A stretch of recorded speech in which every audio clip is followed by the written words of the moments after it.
Okay, good morning, good afternoon, good evening.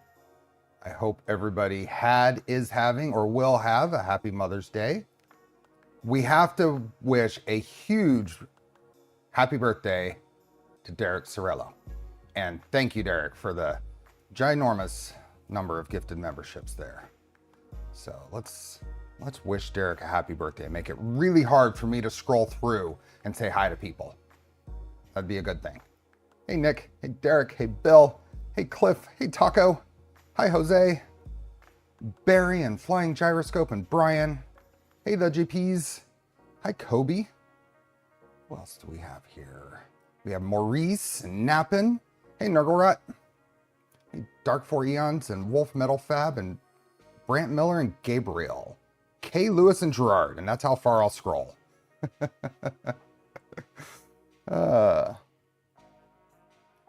How are folks? I am in a pretty good situation for me. My wife works on Sundays. So I will be done streaming before she gets home. So it's perfect. Works out well. Hey, Joey. Hey, Questionable Joyces and James. Hey, Lord Gitface. Nick and Wind Farms. I'm gonna finish turning on cameras. We're going to be doing some stuff with the VZBot today. And I have been cleaning up and rearranging in here, prepping for the mill to get here. So, yeah, I realized about a week ago that I have a whole corner over here in front of a door that goes to the side yard that I think I've used that door like a handful of times the whole 17 years I've lived here. So my big snap-on tool chest fits right there, perfect. So that gives me all kinds of extra space.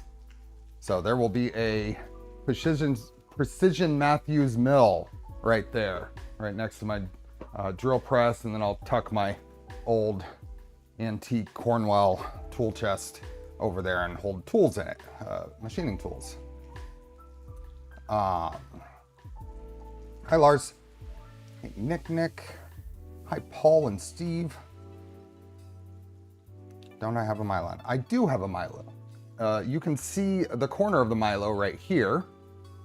You can see the side of Cascade right here. The manual mill that I ordered is going to complement those. And it is going to let me do some other things. So, yeah. Hey, Kilroy. And yes, where once sat a appropriately Mark 4S in an enclosure, now sits the making of effectively a Mark 4S in an enclosure.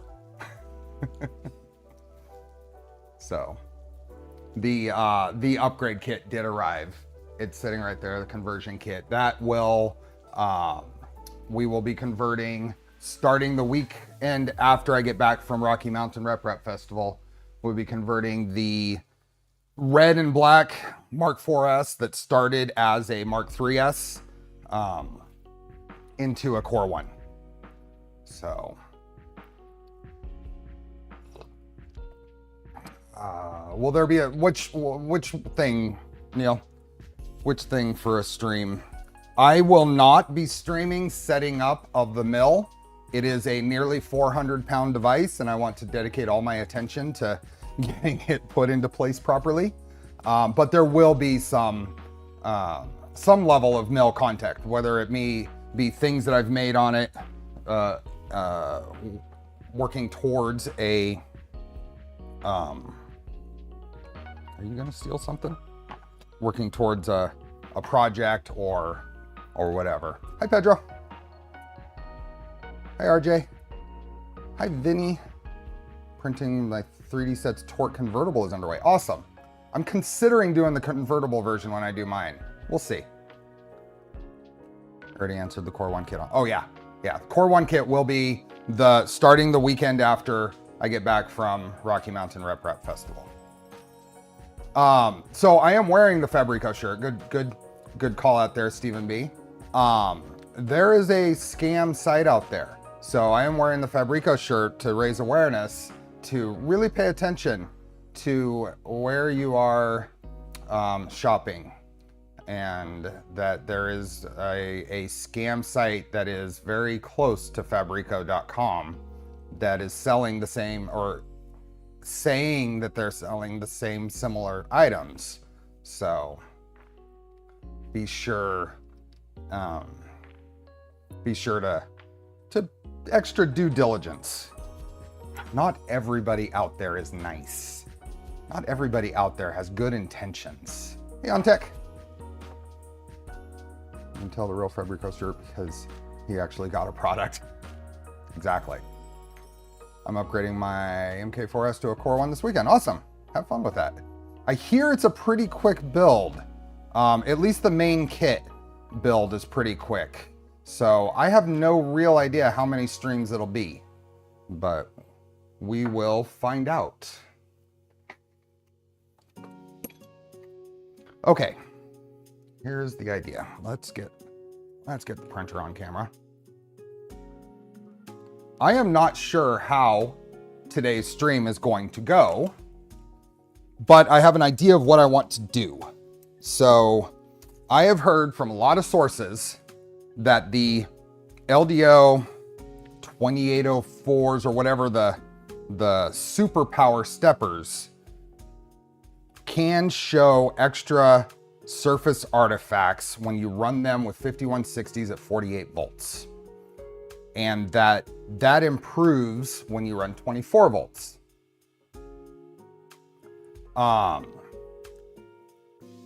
Coincidentally, I need a 48 volt power supply for the Cascade here. I have a 24 volt power supply. So that is a big reason why we're doing this today. So I can move that power supply over to the Cascade and get things wired up so it at least turns on for Rocky Mountain, because I'm taking this to Rocky Mountain. So that depends on the amperage and speed. Yeah, and we're just going to learn a little bit here. I don't know that we're going to end up with anything conclusive. I kind of doubt we will, because nothing in this hobby is conclusive. We will just spend the stream working on the VZBot and doing some test prints. Right before stream, I downloaded the latest version of Orca Slicer. We are going to use default profiles that are in there for our test today. We're going to use the VFA test, I think, within there to see what it looks like before and after. I was running this machine with a 0.6 nozzle, and I have swapped that out for a 0.4 just to hopefully kind of get things more to the typical configuration. It is a CHT style nozzle, but I have no idea where I got it. I was looking through and I saw one and it looks hardened and it looks CHT style. We are going to use Polymaker plain, no glitter, no nothing, plain black ABS for our test, because black tends to show artifacts pretty well, especially if you hit it with the right light. We'll go from there.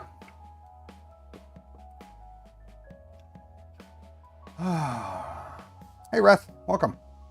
Kraken motors on 5160 completely eliminate VFA on my all-wheel drive Orin 2.4. Nice. We are going to work with what we have. I am not intending to rebuild the gantry on this. We will be leaving everything as is. So we will see where it goes. So where we're going to start is updates. So pre-stream, I did run all of the system package updates, but we are going to run the full updates, which will mean, because we're going to go to 13, Klipper 13, I expect that will mean a controller update. We'll look up how to do that and we'll do that. And then we'll go in and run some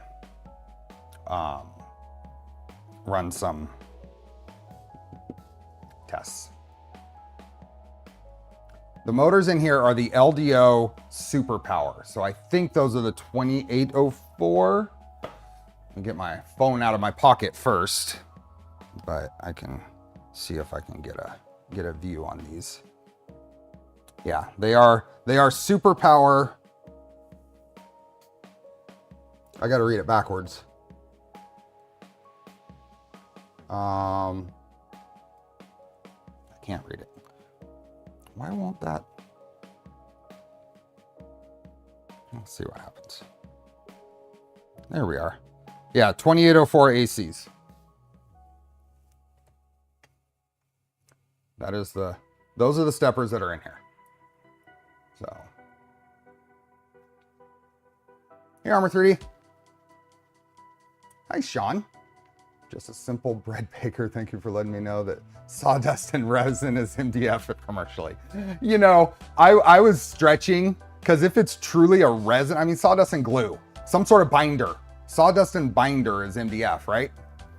So if that's special in terms, maybe it's more durable because they use a resin, you know? Maybe it doesn't absorb moisture because it's a polymer type resin. Hey, Bob. Hey, Clownhammer. Hey, the ranch kid. So, like I said, we're going to work on this. The main things is I need the power supply. And I know that Daniel, Modbot Army, or Modbot, was having surface artifact issues with his VZBot, and we built these together on a collab stream almost 2 years ago now. So he's very interested to see what the results of this are. So we'll see. Did you decide on 48 volts? We are swapping in 24 volts. So I had on here one of these. This is a hardened 0.6 nozzle with the not PTFE. What is that? There's a special anti-stick thing that came from Fabrico. But now, like I said, I don't know what nozzle that is, and it might not even be hardened. It's steel gray colored, so I kind of assumed, but I don't know. So let's go here. Let's hit the update button. And hope the whole stream doesn't get derailed.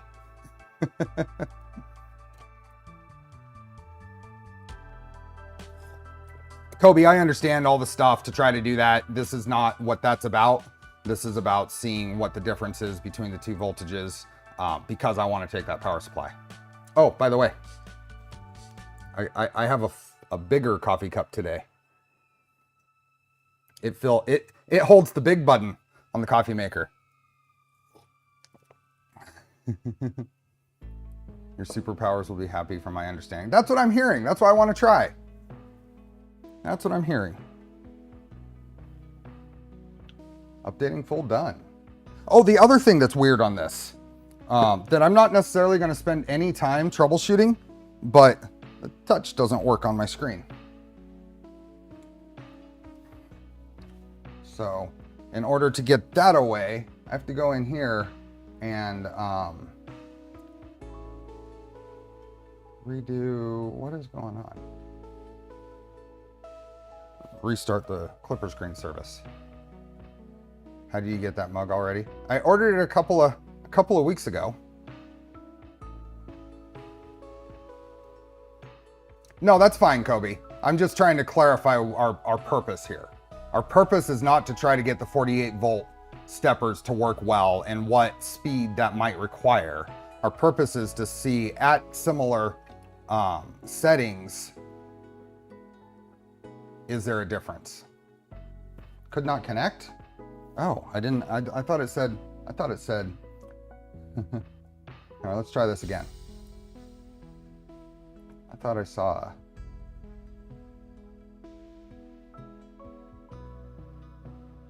why is this trying to update? Okay. I got my Copper press done last night. Time to abandon plastic printing. Yeah, I have no idea what happened the first time. I saw update complete and said, okay. Full update, I'm brave. We hit the update button on 6 printers not too long ago, and we made it through. So, when did I get a DeLorean?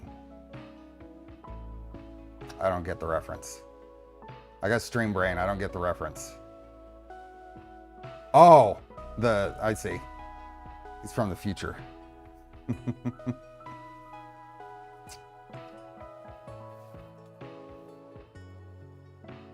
We do not fear the update button. We understand that the update button may result in a lot of work. We do not fear it.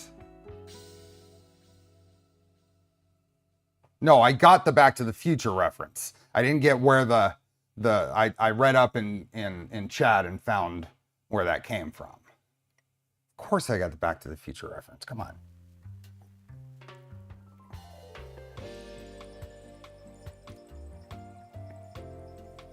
The other thing I want to do is real quick, Klipper, screen, docs. Let's go here. Here, let's go to updating. Where is let's go installation then. Manual install, here we go. This apparently is not in my Moonraker config file. Let's put it there so we get a updating full done. Okay, that time it's done.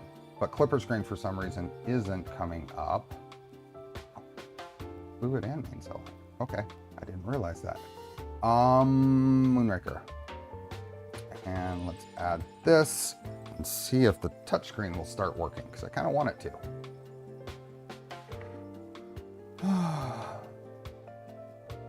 New Voron shirt came yesterday. Awesome. Hate updating the toolhead and MCU boards after updating Klipper. Yeah. I get Trident is Trident. Why is 2.4 not something other than 2.4? Because Trident Trident was V1.8, or it was going to be V1.9. Voron 1.9, not version 1.9. We decided at that point to go to a name rather than a number because everybody, or a lot of people at first glance, assumed that V1 or V2 is better than V1, so let's build a V2. When actually that's not version, it's Voron. So at some point, Voron 2.4 will get a name, but that'll happen at a major update.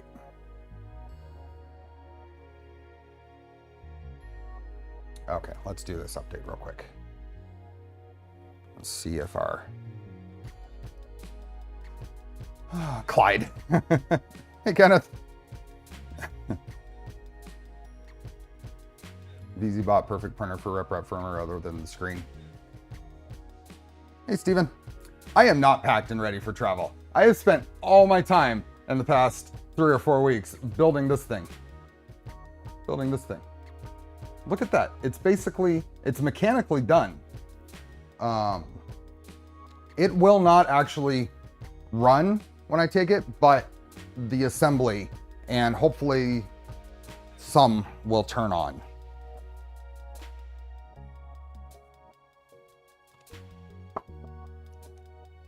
How long have I been with Voron? It is May 2025. I have been with Voron for 5 years. I was invited to the team in May of 2020.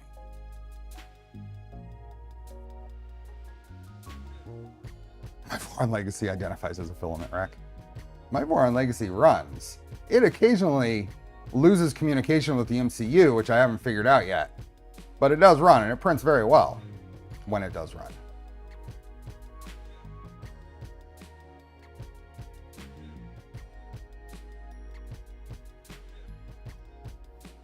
I came in May of 2020. First major project I was involved with was the switch wire. So. Hello, Phil.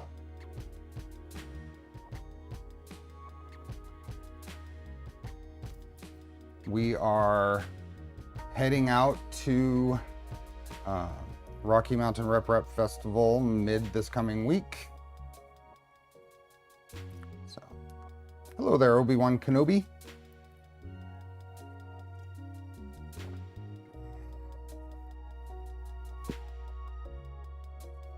And we will have the full complement of equipment there. LDO's making a monolith CNC kit. Cool. Okay, that finished. So let's see. Nope, touch doesn't work. I wouldn't be surprised. I need to check the cables and stuff because I've moved this around. I want to make sure I didn't dislodge something, but we're not going to dwell on that. We can use this as status, use it headless. I've got the computer right here. Not going to worry about it. What's your experience with Beacon so far? Any quirk discovered? I have not used a beacon. I have not installed a beacon. I have installed, in terms of eddy current style probes, I've used the RepRap firmware, the Duet one. That is on my V2, my original V2 that's all RepRap set up. And I have used the Big Tree Tech Eddy with the contact set up on another V2 and the, oh, it's in the other garage now, on the Tic Tac. So, hey Greenbeard. Okay, I'm kind of surprised, but the firmware update did not break compatibility with the board. So let's just go forward. Let's get Orca going and start doing some pre-test printing. The only reason I wanted to do the updates was mostly to see if I could get the screen to work. If there is not a feature that breaks compatibility, then we should be okay. Since it didn't, we're going to continue. So let's open up. That is not what I wanted to run. That looked an awful lot at first glance like the Orca slicer button. And why is that starting? I loaded the new version and it was supposed to uninstall the old version. Let's see what version this actually is. What? Okay, let's close that.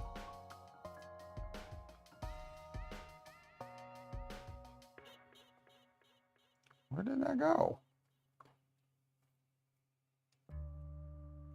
No, that I just installed it. I don't think it added a, oh, where do I go? I hate Windows 11. Let's do a search. Orca. That's not what I wanted. Oh, there we go.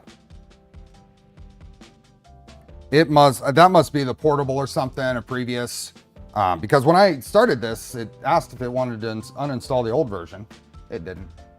It didn't uninstall that one anyway.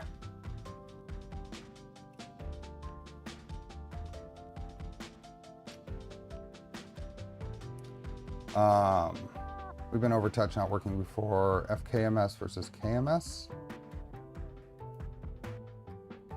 AD probes are cool, but I still use tap on my V2 and haven't meshed my bed in months. Yeah, I'm a big fan of tap still. I'm just trying other things.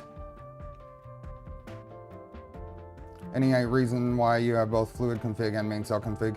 I have no idea, Pedro. I didn't know. I don't even remember off the top of my head what we set this up with originally. No idea.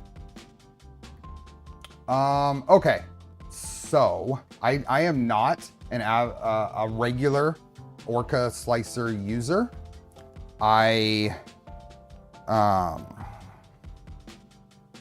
So if I stumble here, any help would be appreciated. My intent is to basically go in and run the built-in VFA test and see what it looks like and go from there. Liz, welcome. See you in less than a week. Hey, Icon.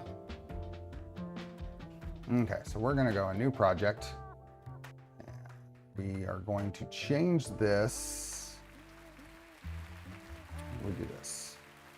Is there a config wizard or anything? How do I add file? No. How do I add a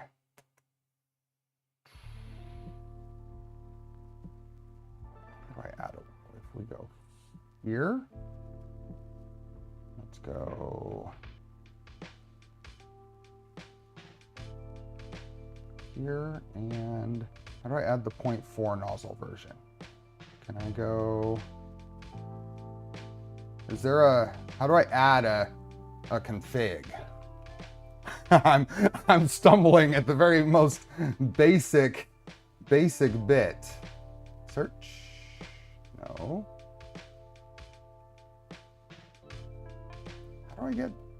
How did I get that there in the first place?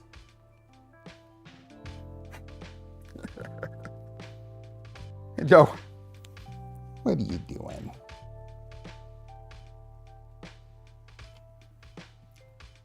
Felix's bed. Under extruder 1, you can change nozzle size. I know, but I want to open project. Well, that's an open project. That's not what I want. Import. Hit the Wi-Fi logo next to the printer to create a local machine config. Right, but how do I... No, that's not what I want.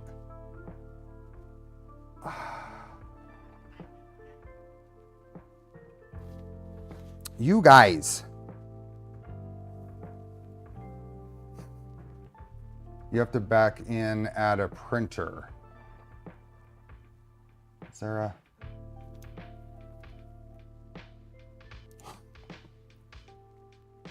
Click the picture to the left of the printer drop-down menu. Okay, this is... I think I've confused it. I've got nothing but a... Yeah, I've crashed it.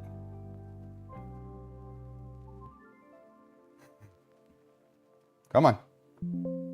Ah, there we are. Apparently I got there somehow. VZBot 235.4. There. That's all I wanted to do. I don't know how I got there, but it came up.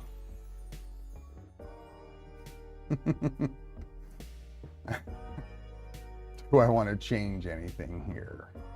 I don't think so. We're going to just see what happens.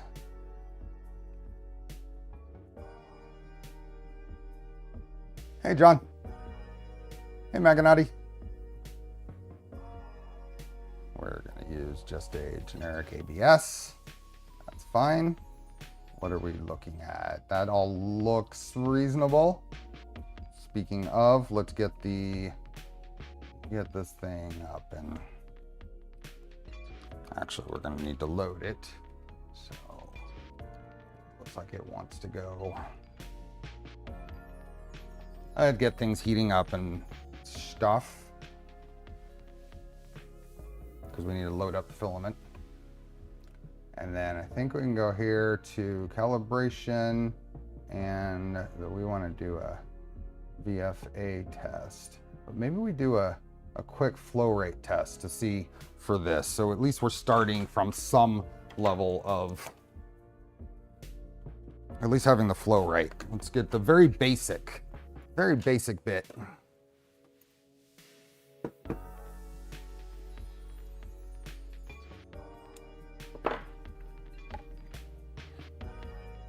Nope.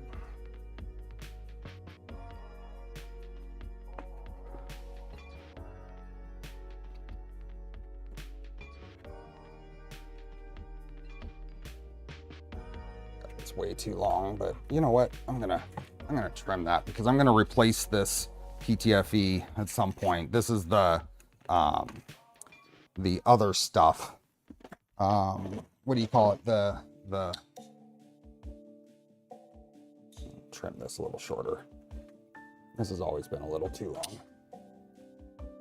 This is the PET, or what's the other? The less slick stuff. PEP. That's it. Thank you.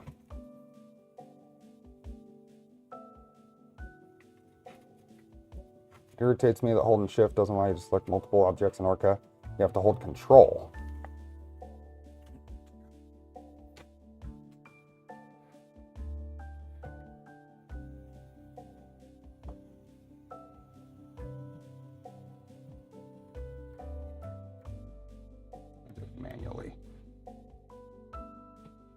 quick the tube.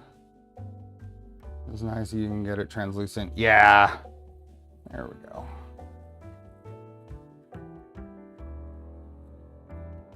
That's the first plastic through that nozzle. I'm probably going to throw some of this 2.5 ID stuff that I bought on here. That stuff seems to be pretty nice.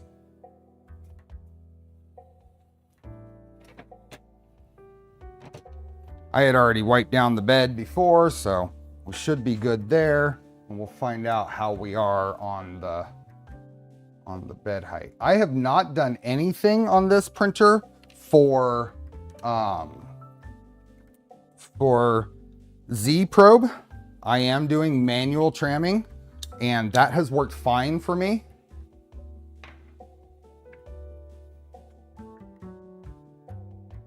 Streaming is good. We'll keep an eye on it. First update try was failed to connect to repo. Orca update stalled trying to reach its repo. You're going to put on a graphite bed like Simon did on one of his printers? No. Okay, let's do this. Do you like those doors versus a Trident 2.4 doors? These are fine. I think their little latch setup is kind of clever. I always forget which way. I have to try it each time to figure out which way to close or open it. I do not at all like the display mount. I was thinking about this the other day. I think I might slim it up and tuck it up right underneath where the doors open and do a fixed mount, because this, no matter how much I tighten down, if I was able to tighten this screw enough to keep that kind of in place, I think it would break the printed part. So, hey Takuya. Hey Andres. Just back from cycling tour, which took longer than expected. What's up? Awesome. Is this a road cycling or mountain cycling? Those doors are hard to seal. Well, the nice thing is it has the latches here, so it does kind of hold pretty close. And I've got it, there's no gap in the, or not much of a gap between them. Hey, Pex Peppers. See you in less than a week. MTB, but mostly doing road at the moment. I very much prefer mountain biking. I do more, I can't say do because I haven't done it in a while, but I did more road cycling just because I can go out my front door. I have to drive to get any good mountain biking.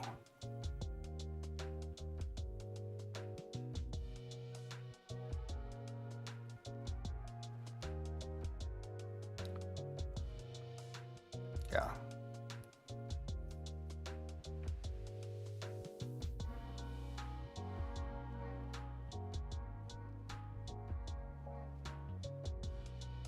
Oscar, I was laying down the other day and he actually came up and snuggled into my arm the other day. That is very, he's warming up. He's still a very anxious cat, as anybody who has been over here knows, because they've never seen him. But how did you get Oscar to agree to a collar? They've had him since just a few months old. There you go. These two there remind me of the cat from Okay, this is warming up. It is at temperature. We are going to do a quick, let me get my, where did I put my tweezers? Did I have to? There they are.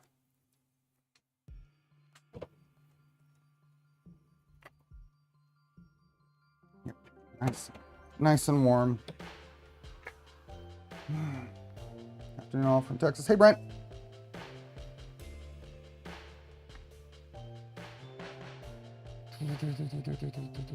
Okay, we are going to do the quick flow test first. So let's go to calibration and let's do, what is this, YOLO recommended? Do we go do pass one, pass two? What is, I don't know what YOLO actually means. I know what it means. It's the county I live in.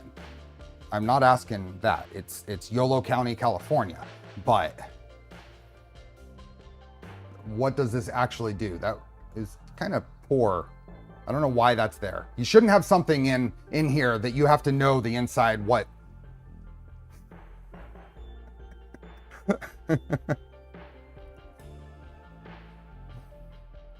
This is a new one that's one step. Let's do it.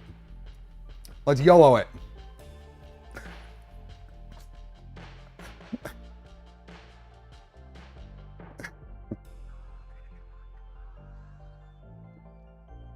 YOLO does the measurement in one step rather than coarse and fine. Okay.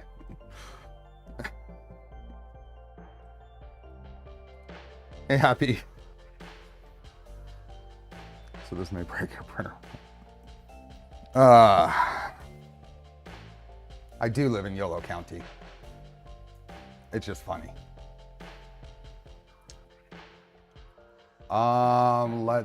Let's go here first, and yep, and so I can send these straight over.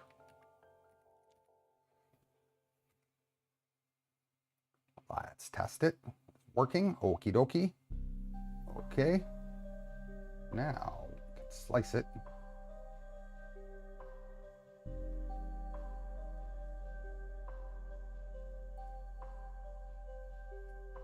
And print. And upload and print.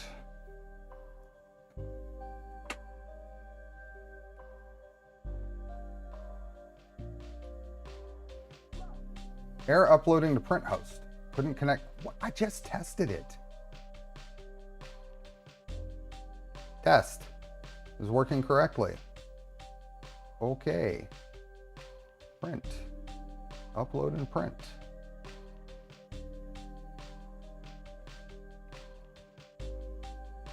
Okay.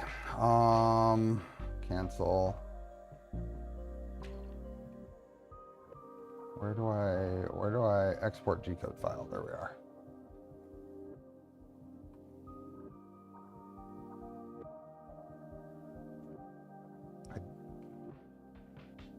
Required you to restart. Now, okay, where's, I said, oh. So you mean, I know chat's in the way. You mean I have to go down here to the drop down, then select export G-code to file, then I have to click on it. Fresh, oh shoot. I was looking at my OBS screen and I clicked over in OBS and I dragged a thing. Yes, 2 clicks. I know, why is it not just 1 click? Come on.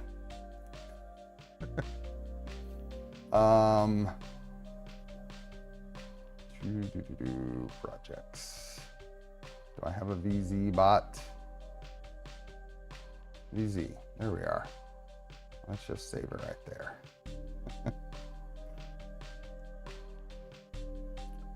And now, and since that other thing's not working, I get it all the way over here. How many, what's my, I'm 38 and a half hours on this. That's not a lot. Printer seems to have a network connection problem, sort of working. Yeah. Look at, I have to do all kinds of clicks. It's not just 2 clicks. It's like, how many clicks has this been?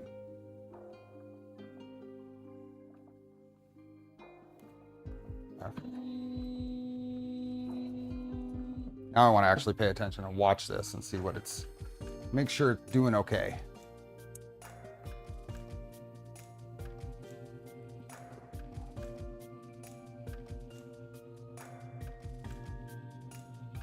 Oh, this is a different nozzle. Well.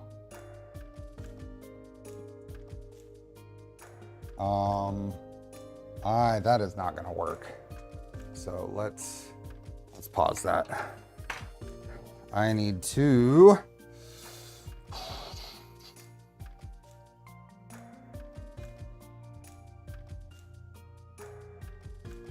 I'm gonna up my Z offset here.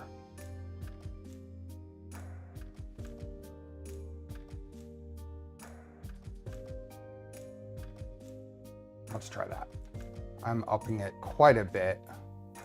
Let's let this do its thing.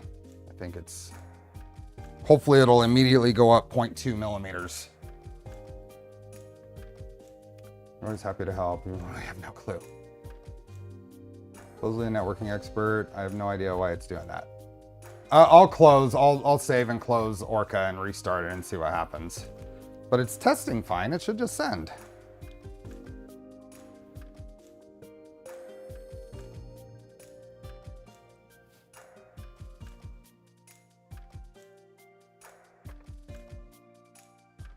I think that's just waiting for the temperature to normalize.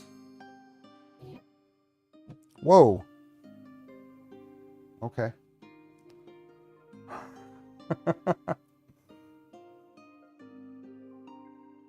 Let's restart. Actually did pretty good. I think we can go up a couple more.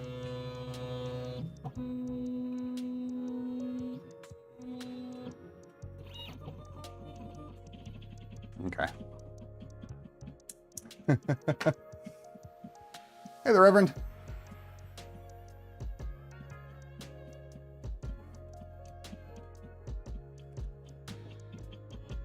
Oh yeah, I'm in a good spot now.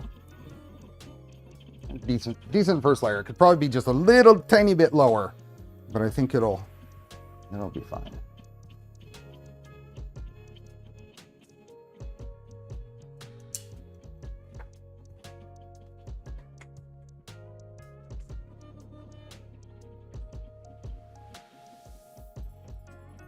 Let's not focus on the stream. I know we heard very loud motors. Finally just saved the G code, then manually loaded it into main cell. That's what I just did. After about 50 clicks. Oh. Hey, 3D&T and hi, Cinema Quad.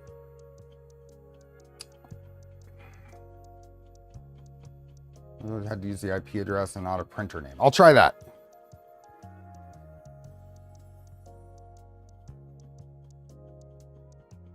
Pretty sure that it's worked before, but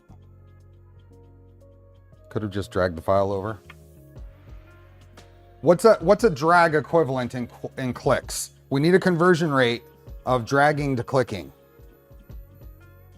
Oh yeah, that's quite a bit higher. Let's bump this down a little bit just to.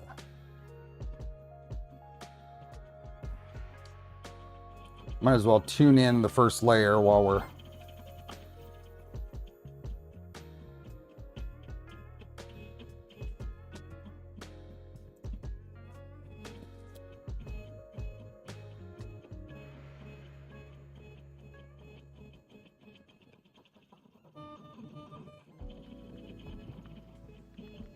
Sorry, kind of getting in the way, but I wanted to see what that layer looked like.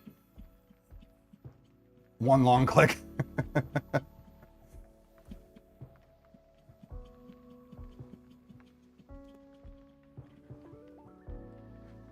Where are you at, Oscar? Oh, you're in the back bed. There, he has decided that the yoga mat in back, you see that? The yoga mat in back is his secondary bed. Taking Solid Fork to Rocky Mountain. Dragging is like 3, 2, 1 countdown. I head to Rocky Mountain next weekend. Where can I find me? All over, but mostly at the Voron booth.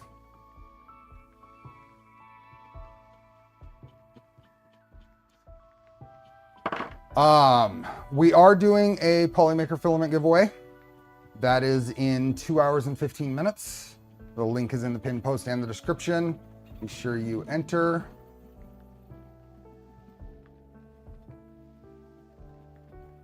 Don't break my table this time. I broke your table. What did I do about your, what did I? You gotta refresh my memory.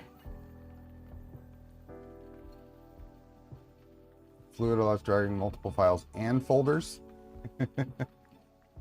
Anything being revealed at Rocky Mountain? Nothing new. Well, we have a few of the cascades working. Mine's about to be working, but it's at least assembled. So Undecided on if my Phoenix is going to be there, but Max's will be. RCFs. How many Voron designers will be at Rocky Mountain? Many. Not as many as last year, I don't think, but still many. Hey, Stooge. Let this load in and the table collapsed. Oh, there we go.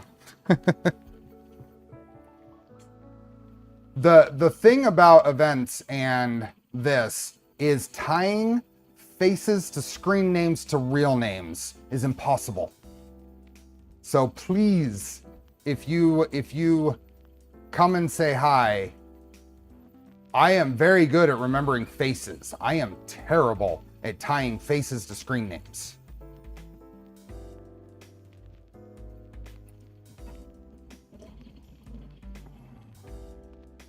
Bring your V0 back panel for signatures. Awesome.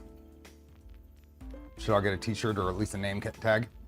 And then enough room, because some folks go by many different names depending on the platform. Steve. That's it. Steve.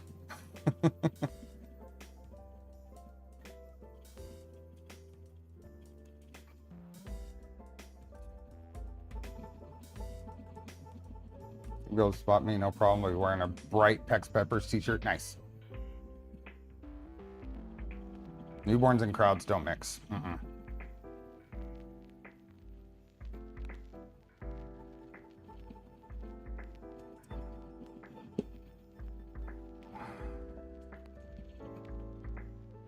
Aww. I don't think Felix is 100% happy right now.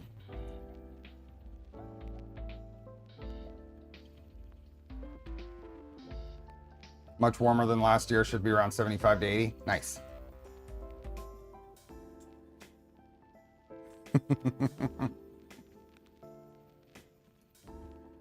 Well, yeah.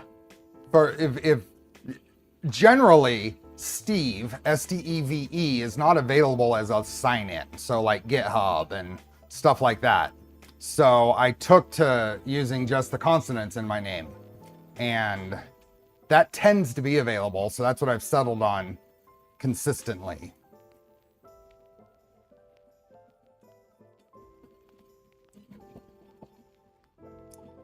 Just me, but the odds of having to match my face to anything is near zero. What's up? Love getting that beauty up and running. Hey, PB, welcome. Did you get told that I'm playing with the VZBot?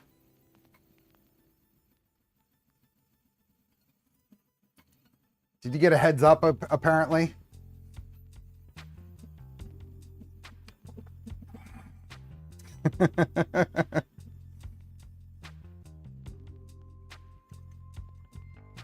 Hey, Shlunky Kong. Just have a recognizable spirit animal. Not a big gorilla. That's right. It's a capybara or whatever. What's the printer running at the moment? It looks like it's topping out at 250 millimeters per second and 20,000 excels.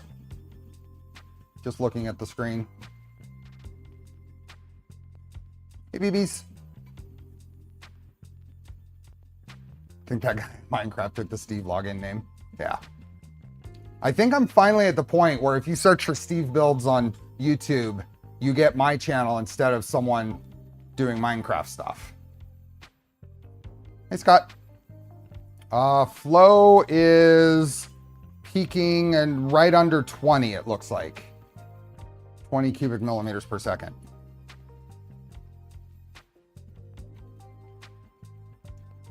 There, you can stare at the numbers there for a minute if you want.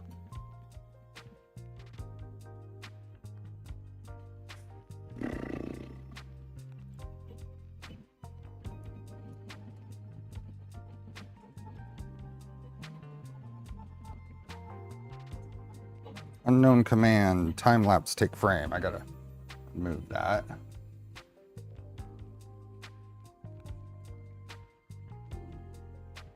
Oh, it's bridging. So the CPAP turned on. I was wondering what was going on. It's printing over the infill, so apparently that's a bridge. I see you at Formnext again this year if you're going. I'm undecided on if I'm going. I kind of want to because I don't have any other besides. So I went to China 2 months ago, and now that Smurf has been moved to March of 2026, I didn't have any other international trips planned. It kind of depends on how things go for the next few months on whether that makes sense to hit Formnext or not. I'm also considering, because I haven't been in a while, going to SEMA this year. Since that's SEMA is very end of October, early November. I can't really do both, so I have to figure out. If I don't do Formnext, then I'll try to do SEMA.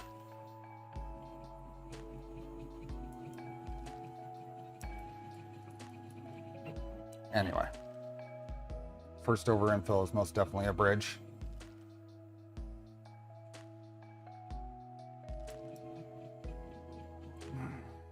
Yeah, I haven't been. I've been to SEMA since about 2000. I think from 2000 to 2017 or so. I probably only missed 1 or 2 shows.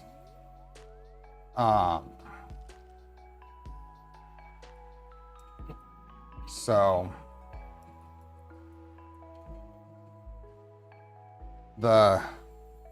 I've been a lot over the years through the downturn where the show shrank and grew. It's always been a really fun thing to do. Completely tears up your legs and feet. So much walking. But so I'd like to go again. There has always been the very first exposure to 3D printing was always there. Seeing the various applications and methods over the years.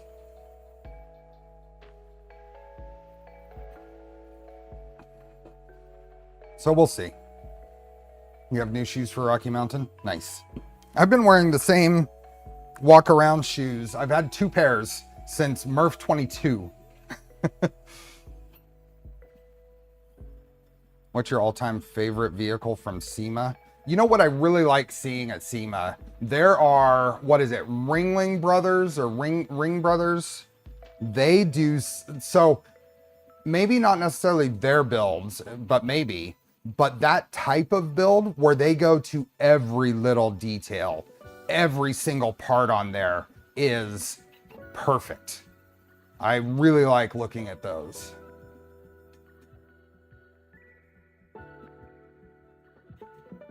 You should come to Sweden to Elmia next Easter. Yearly show.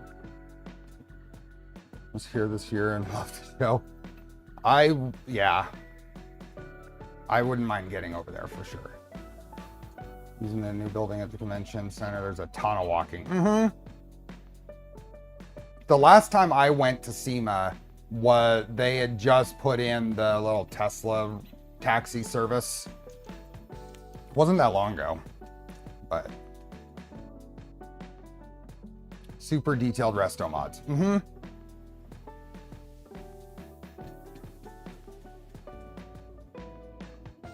Awesome, BBs. My 2 events are Rocky Mountain and Bar Z Bash. Moving to the other side of the country after this year. So are you going this year, Bill? When is that? If you go this year, I'll see if I can, if you don't mind, I'll see if I can go with. You can visit Bondtech if you go to Sweden. Well, for sure. I just watched a Chip Foose video today of the latest build he's working on, a custom body for a Duesenberg. Nice. What filament are you flow rate testing? This is Polymaker Black ABS. I haven't been to SEMA since maybe 2008, 2009. And Scion was big. Hey, Killer Prince. Could you get a scooter or something to move around and save the feet? Some people do.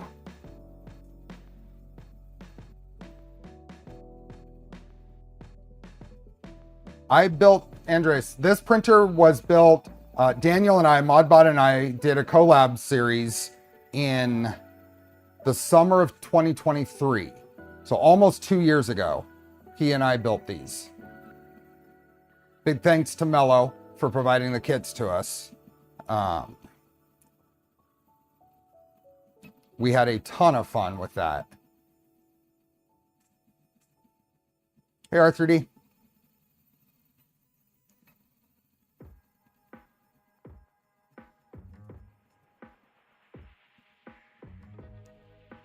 It's a day trip for me, so going to that OC Make Fair depends on if Steve has a writer's seat open. So my company will have people going to SEMA. Can you give me a summary of the plan? Control.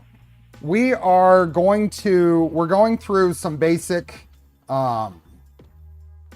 tuning steps for this filament, and then we are going to run the VFA test and see how that turns out. And then we're going to swap from the 48 volt power supply to the 24 volt and run the VFA test again and see what it looks like.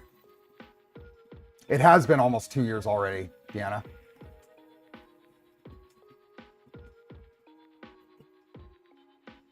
We having any problems here? What do we got? Let me bring this up. Stream health. Stream is healthy.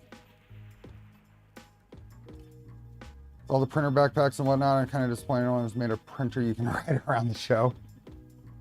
Trust you and 0 miles rat rig about to be, oh no! You still having trouble with that?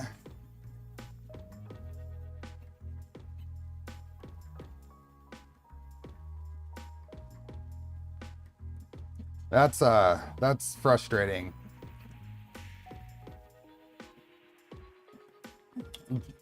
Yeah.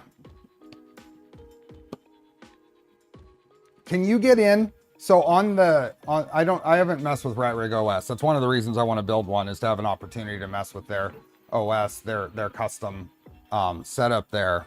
But can you get in and just look at the raw configuration and see if everything makes sense?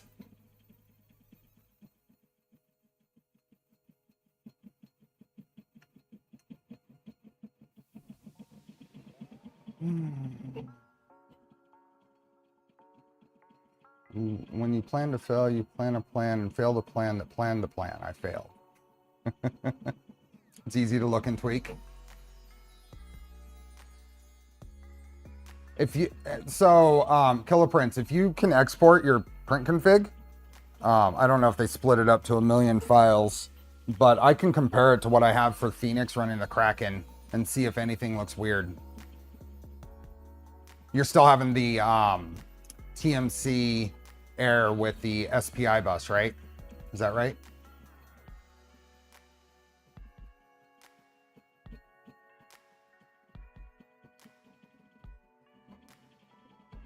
Not easily viewable, has config for a V2.4 and Prusa Mini if you dare. Hey, Benny. Still same error.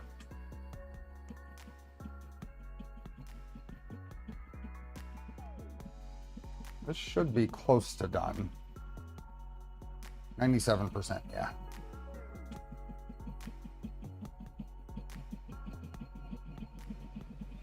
What did we have here? We're going to, I think we're going to save that Z offset too. It is a positive offset, so I'm good.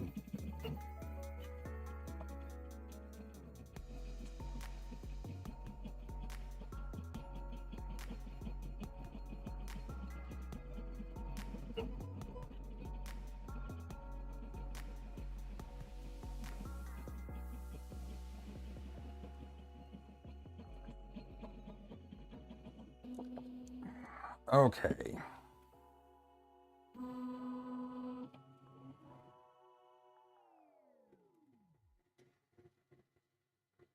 Interesting. Let's see what we got here.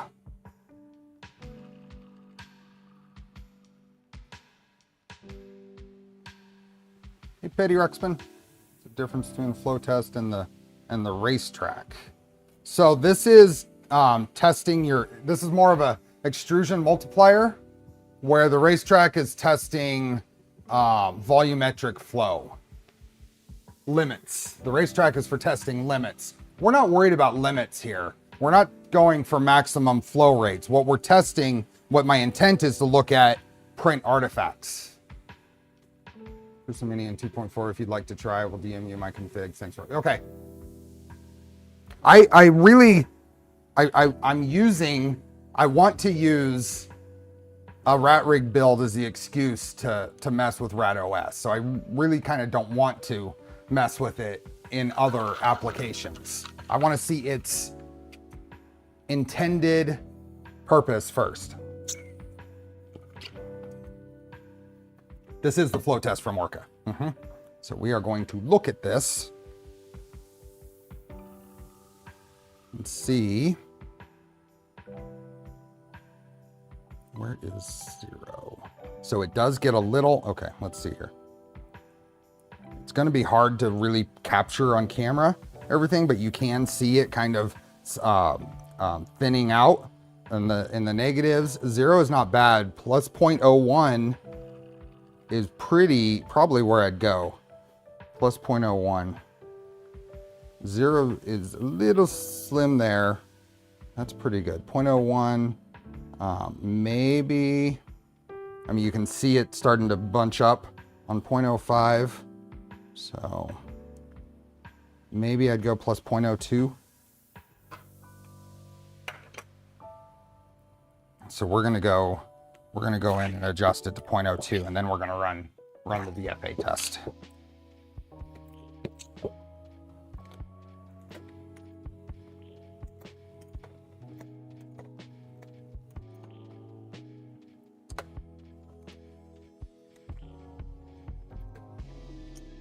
Yeah, really this is kind of secondary so to the goal today. So I just wanted a quick, I like that the YOLO is there. It would just be nice if they had a little more explanation on it.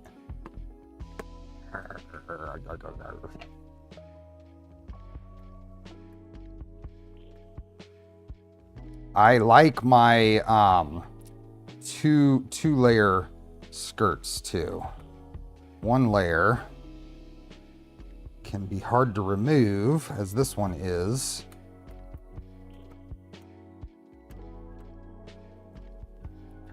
Pick up an edge so I can peel it off, but it's,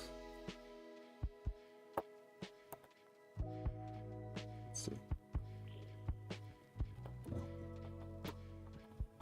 2-layer skirts are much easier to remove when you're too close like this was.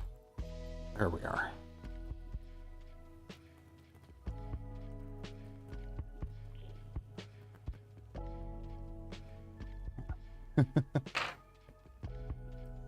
This is Orc Slicer 6 fixed multi-layer skirts. Oh, there was a problem before?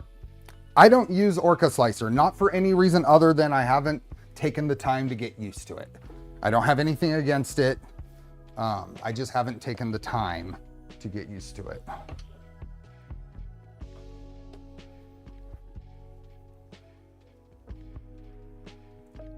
Based on lets you put your result and do a finer test around that value to dial it in even closer.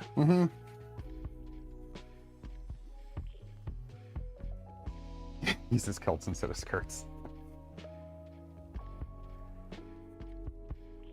I haven't gone to 3 layers. I do 2. I do 2 layers.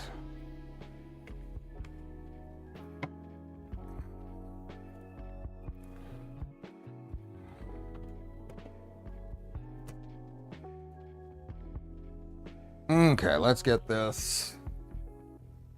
Get at least the bed heating up again. And let's go into Orca Slicer. We can get rid of these errors. We are going to try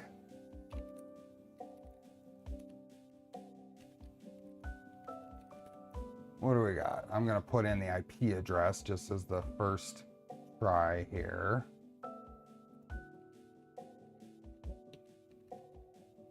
$178.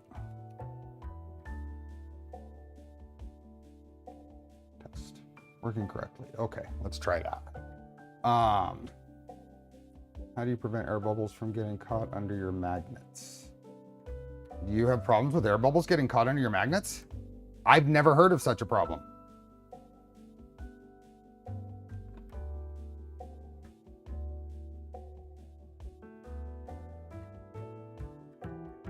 Since I started updating again, I've never, yeah, Super Slicer is not for me.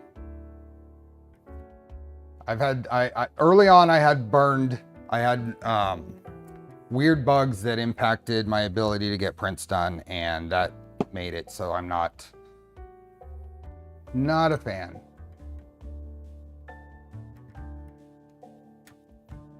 Okay, we are now going to, where do we go? Back to prepare. Can I just delete? There we go. Let's go to calibration. We're gonna do a, oh shoot, we need to put in the values. So let's go over here, and our flow ratio said 0.02, so let's put a 4 there.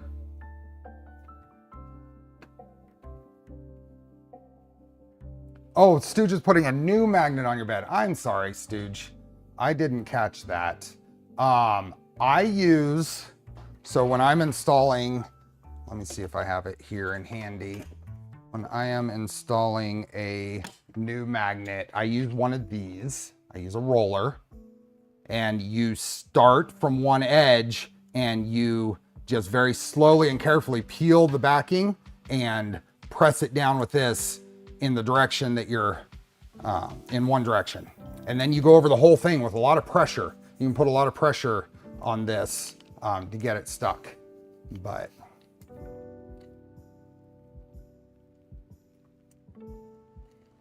this is a big thing.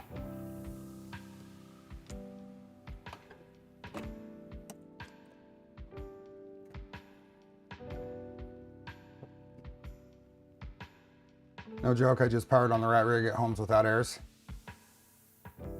So if you're having intermittent problems like that, Killa, I'd be probably contacting Big Tree Tech on the controller and see what they think. See if it does it again anyway. Take time, yeah, take time. Okay, so now we can I save that? No, I don't want to actually just save that. I'm just gonna close this. Will that stay? Yeah. And where do we go? Is this under support? Where's the skirt? Or is it under others? There we go. Skirt height. Will this change it for the tests as well? We're gonna set that to 2. And then we're gonna go in here and do the VFA. And start speed 40 millimeters per second? No. Let's just start at 100 and let's just go 300 and see what happens. Whoa. Let's see what this looks like. Old value, new value. We want to transfer. Oh, that's tall. And how long does it say it's going to take? Maybe we don't want to do that many steps.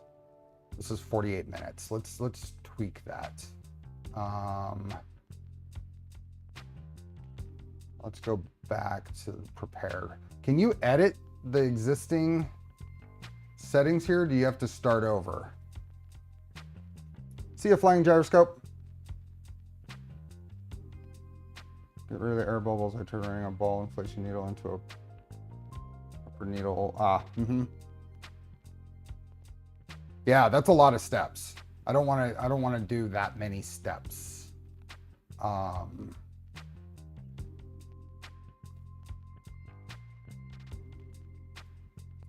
don't know if there's a, yeah, let's just delete that. Let's start over. More VFA. Let's do it in, what if we do it in 25 millimeter steps? Millimeters per second steps. And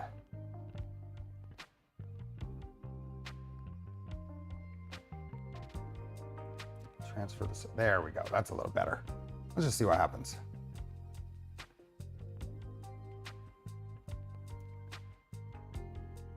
Slice it. We're at 22 minutes. That's reasonable. So let's, everything good, everything good. Print. Let's upload and print. Hey, there we go. It liked the IP address.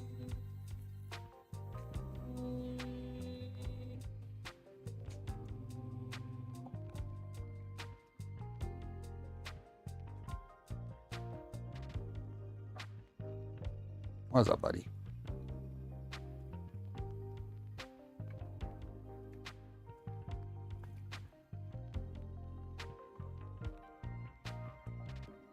Yep, okay.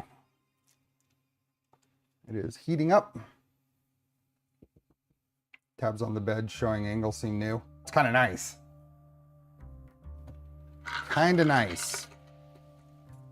Really, what we want to see is something on this. We either want a perfect print, and then we'll see if going to 24 volts makes it worse, or we want to see some artifacts and then run the same print again at 24 volts and see what changes. Press C to get rid of the G-code preview.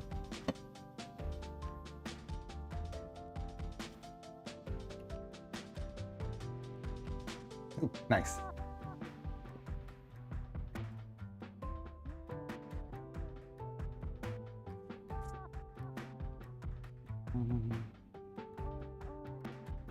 Okay, so it should be starting here in a moment. I want to eye on this.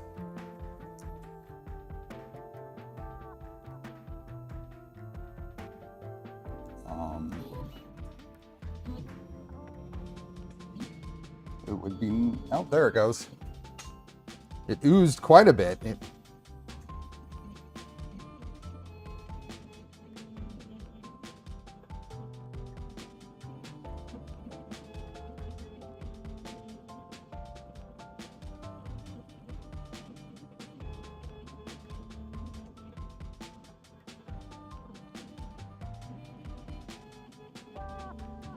I would actually like to put a chamber thermistor on here. That's another project I've been working on. I bought a bunch of Max 31865 boards, and I have a bunch of PT1000 sensors that I want to throw in computer or in printers, so I have the same board so I can compare across printers the temperatures I'm getting to in the chamber.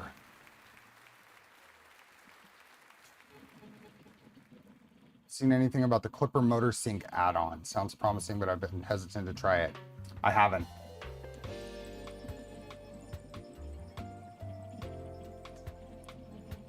See, I don't think this view will be good.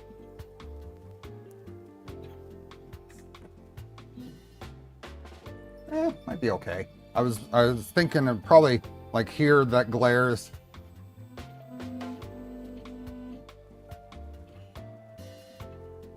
It's a little different view here.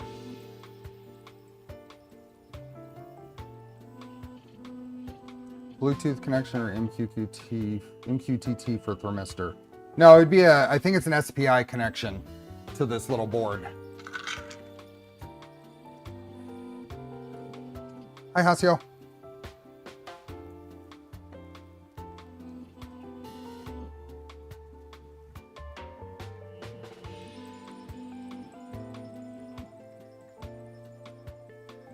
Just thermistor would be fine. Hey, Kegel.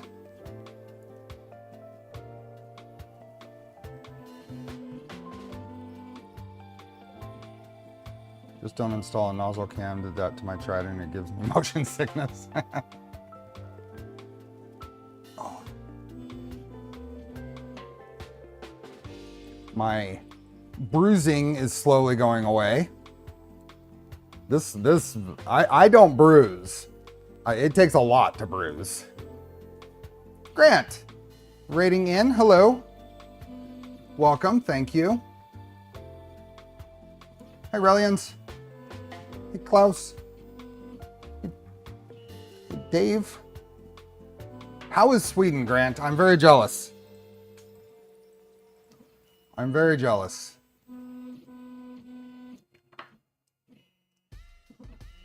What does not kill you makes you stronger. Yeah. This printer is missing a couple of index tool heads. Some printer is missing at least a couple of index tool heads. I got to figure out what printer that is and how I'm going to acquire such tool heads. They're your problem now. Watch out for ceilings. I've never had a bruise. I do not. I seriously, it takes a lot to bruise me. I've got a bruise on my inner thigh from this, and I've got this. Motor resonance add-on really helps get the right settings for your motor driver combo. Got any pics of what you did to the roof? I do. Let me see where I can most easily find some.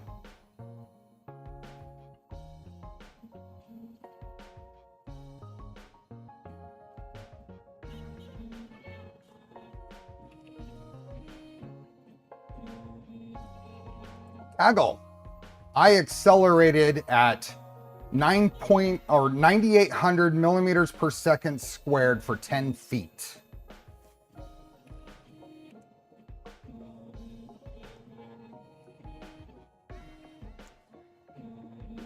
That's what I did to my roof, or my ceiling.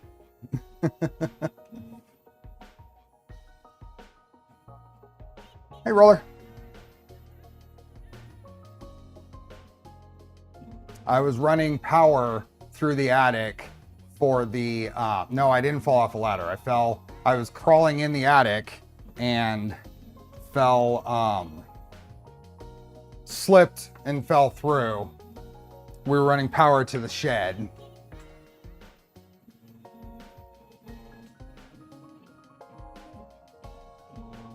Air conditioning. Well, it made the rest of the job easier because I just moved the ladder over to this and we finished the job. I'm so lucky I didn't break something.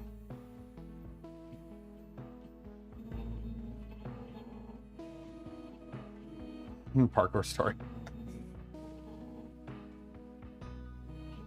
I did break the top of the cabinets off. Fortunately, it was a clean break. It just pulled the staples that was holding it together, so.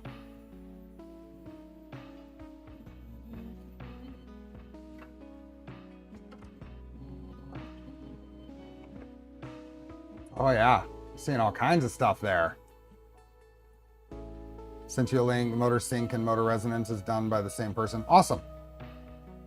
Not sure we'll get to that today. We'll see.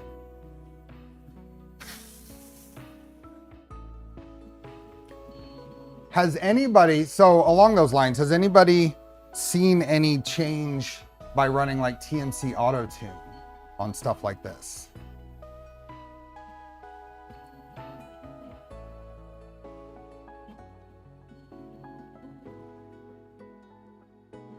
There you go. You get an Oscar reflection.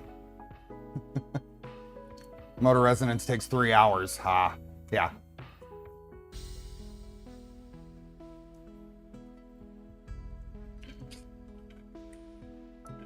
Auto-tune has made music terrible. What run current is this at? That's a good question. Let's find out. What am I running for run current?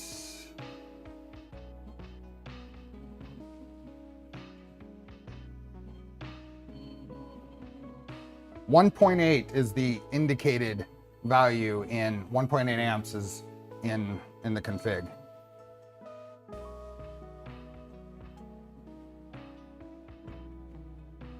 Excel and jerk settings to use in Orca for this test. Whatever the defaults are. We can see what it's hitting. So if I come over here, you can kind of keep an eye on this. Looks like it's stuck at 5,000 accels and it's working through the print speeds. We are on 48 volts right now.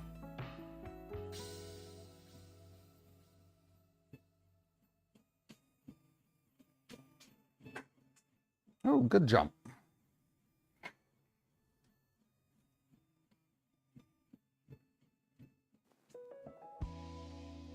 Found that if you do not increase Excel and Jerk and Orca for this test, it will never hit the speeds you want. I did the flow test from Orca without changing anything, and it hadn't indicated. It was topping out at 20,000 Excels.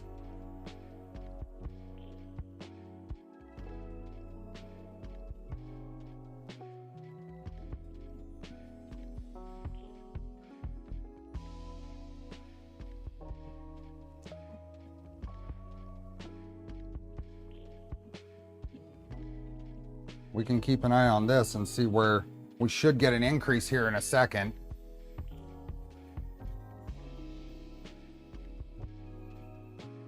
Yeah, it's hitting, it says it's hitting 200.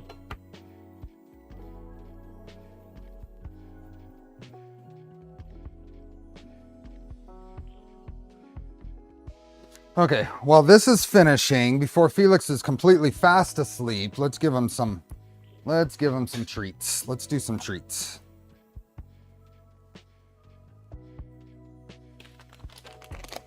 You want a treat? Oscar's all ready for treats. Can you smell that?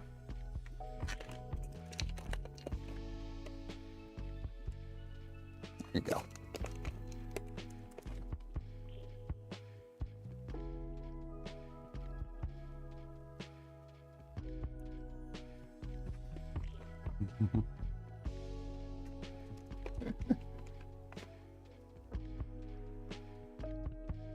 Nope, not you. Not you. You.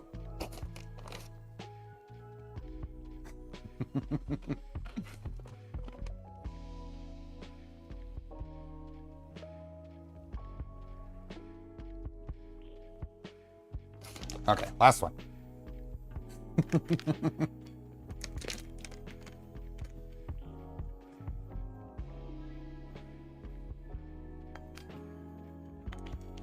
What are we at? It is 225.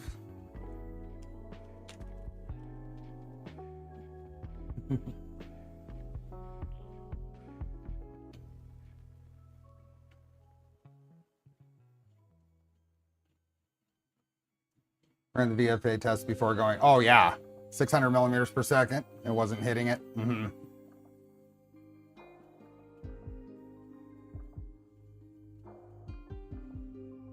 So realistically, Tray Belt, I'm not going to be printing that fast because I'm not going to hit what I want. As far as I want to be ensured that when I throw whatever filament on here, I'm going to end up with a strong part. Now I might be able to tune some particular filament up to being able to print there and be fine, but that's not what my use case is going to be.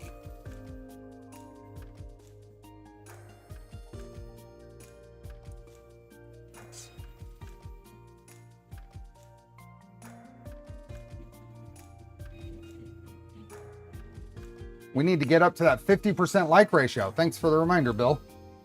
We're at 100 likes and 256, a nice round number of people here.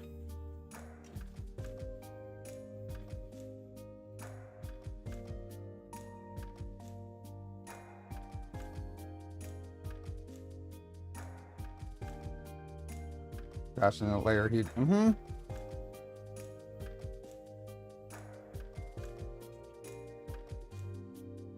It is hitting 250. It's apparently what this test is. How does test compare to the recommended speeds from Input Shaper? I haven't ran Input Shaper on this in a long time. We may end up seeing some ringing or whatever. We should be able to distinguish the difference between ringing and surface artifacts, whether they be VFAs or whatever.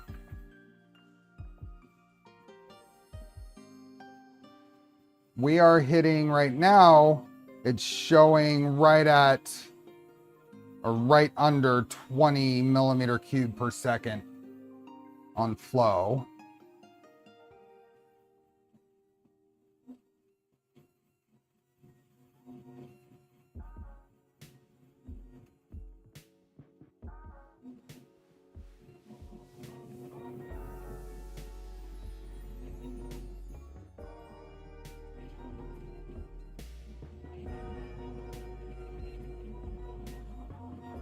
Let's see if I can peek in there and see any difference. Hey, Iconic Fab. It's hard for me to get past the reflection in the panels. This is regular Klipper.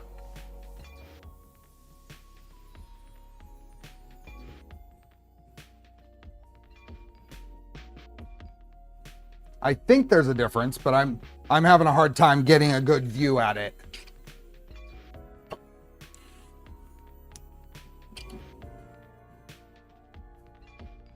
We're just over 20 cubic millimeters per second on flow and hitting the I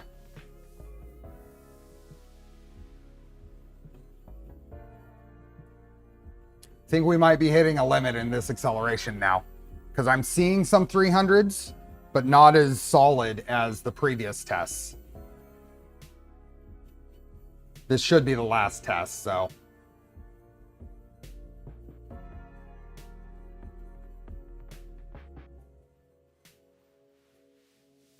The other thing that might come from today is wanting to put the A48 or the 48 volt supply back in and trying some other stuff. So I don't expect, like I said at the beginning, I don't expect us to have any conclusive results here today. I just want to see, given the same parameters, what the difference is.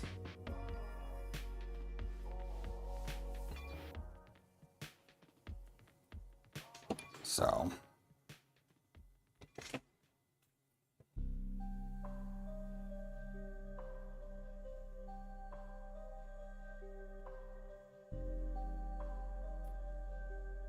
Let's cool off a little bit.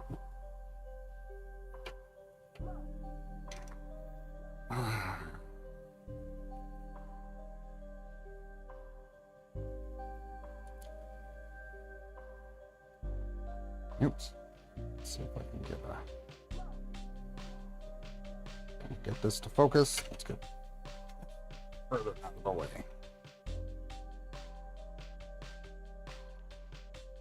Come on, focus.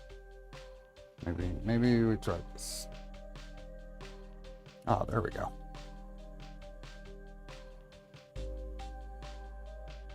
It is definitely changing every step.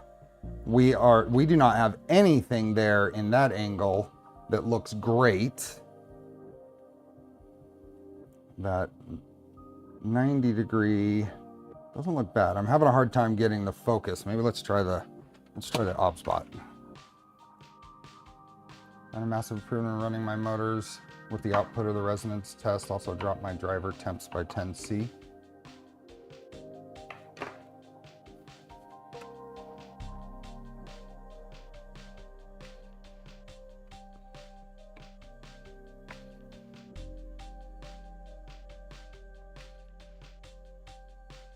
I don't have good lighting to be able to show. Ah, there we are.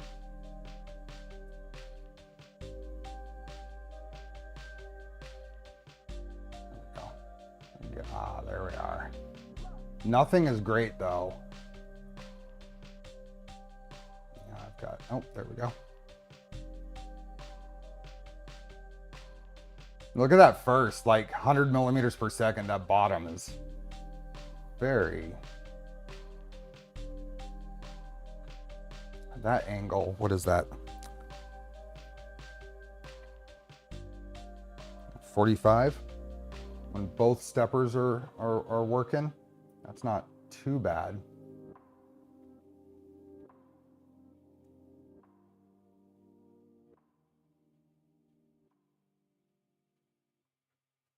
That's 0. Right here is 0 degrees. That's what I meant. I meant one stepper working, Reth. Shush. I knew that. This is 30 degrees.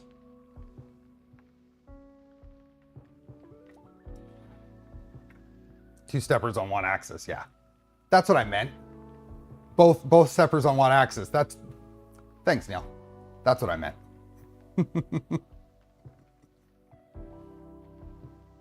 How does four-wheel drive affect the VFAs? Do they get worse or better? I don't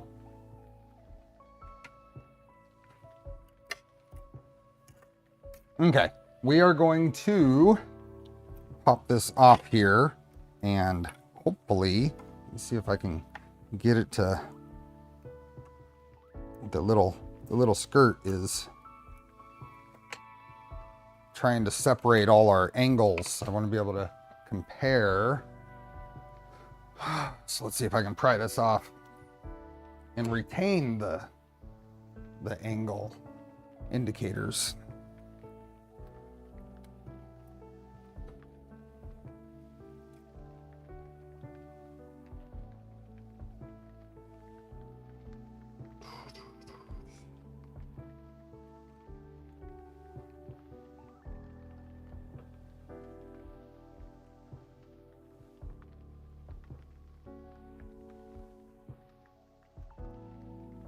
Just using a razor blade here.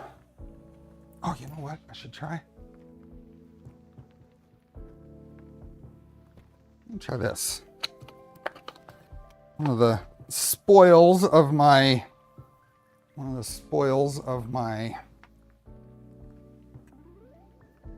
China trip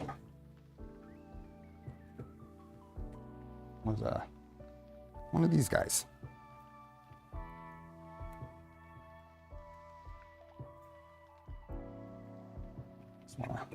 Just getting in underneath the numbers here so they don't peel off.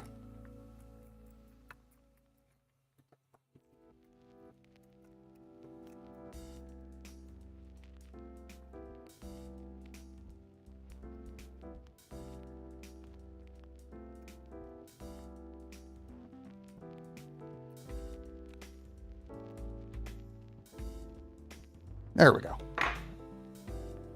Got it saved. Hey, Wally. Did everyone see the Core 1 review where he's talking about VFAs and saying they're due to the tolerances between the belt ribs and drive tooth or something? That particular one, yes, I just watched that last night, actually. I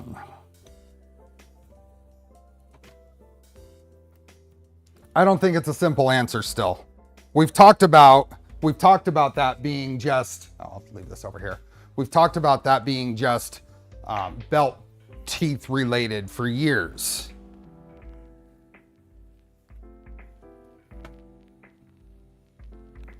Okay.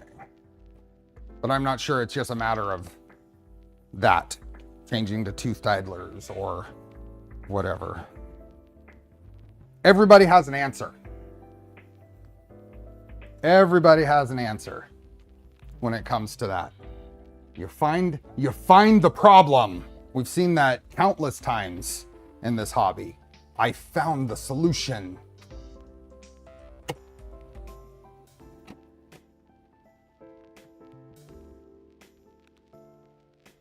Okay, two things I want to do are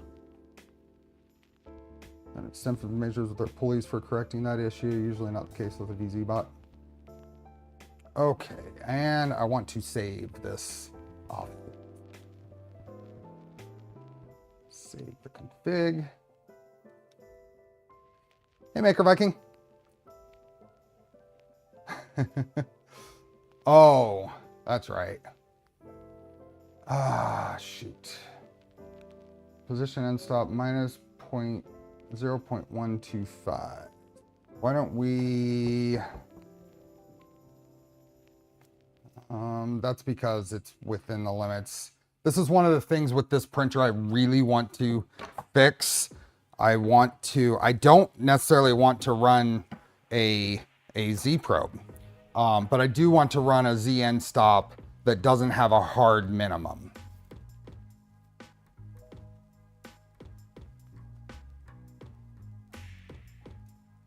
I want to go in here and go to printer config.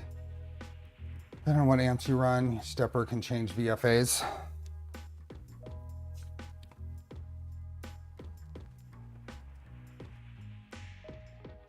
Go down to stepper Z.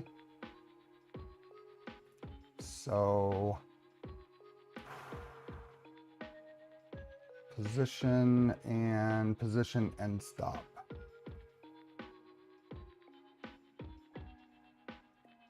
Track homing speed. Space there. Position end stop minus. But why is it? What was that error then? See it up close. Position end stop must be between position min and position max. Okay, it doesn't have a position min defined as y. So let's go down and define a position min.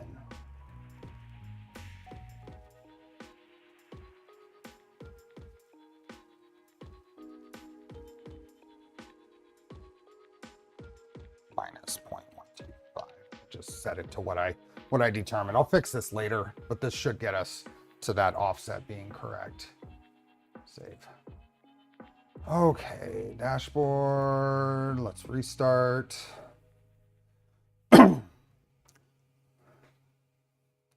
I'm still confused, and I think so we're talking about stepper currents, and the GPs was bringing up stepper currents. I'm running 1.8 defined here, and that's RMS in Klipper.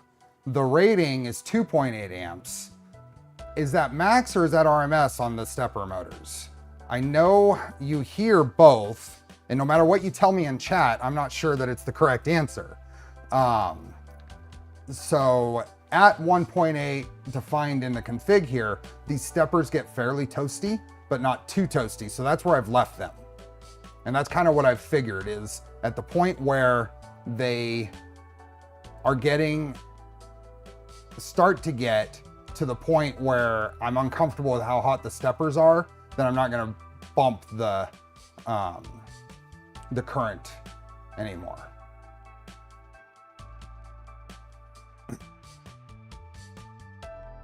Why is that? Oh. Let's try this again. Okay, so that works. That's down, and let's shut it down. And let's swap that power supply. Unless it's specifically peak current on the data sheet, it's RMS. I can't trust that every manufacturer is doing that consistently.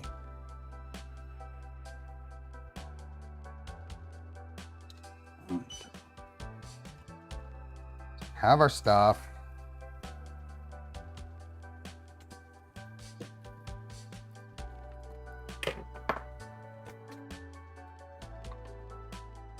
Oh, that's what.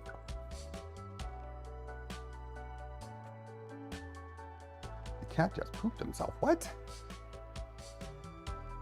What I understand, it's a max amp that's safe to use the motor at. Right, but that is. So if that's the max, that's the peak current that's labeled on the steppers. In Klipper, it's RMS. So 1.8 amps is like 2 point something, whatever.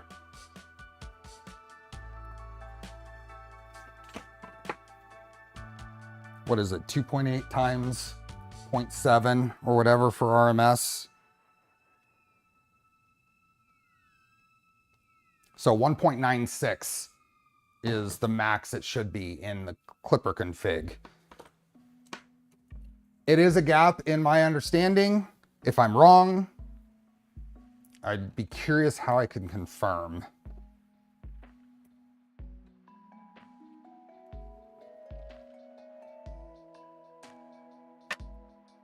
I know if I set these to 2.8, they would get burn your fingers hot.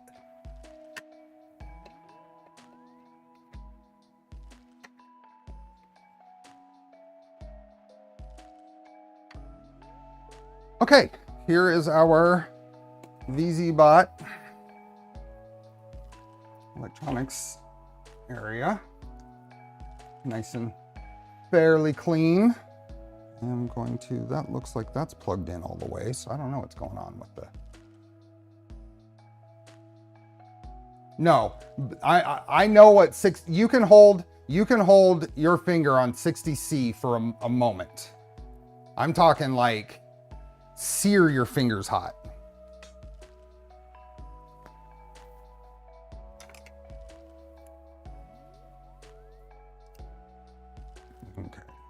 let's bring out the proper tool for this next part. Proper screwdriver for these power supply screws. 2 power supplies and lots of fans for the stepper drivers.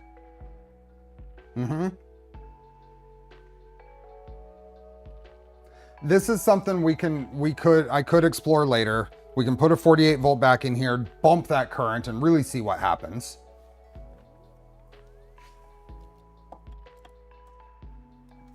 Okay, so we've got there. Here, let me take a quick picture because the colors here are blue and red instead of. And blue is negative and red is positive, but I just want to make sure I have what I want. Just read that it's amp per phase that's specified on motors, so not RMF voltage. So weird that Klipper maps it as RMF, but then it's not the first time Klipper done it weird. Is that typical? Does do other firmwares, how do they define stepper current?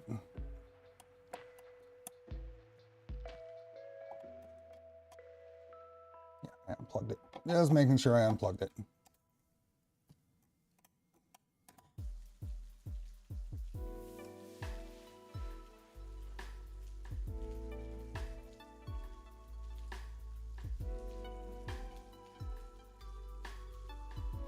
Oh boy, now how do we... Screws here? No, so everything's on the inside.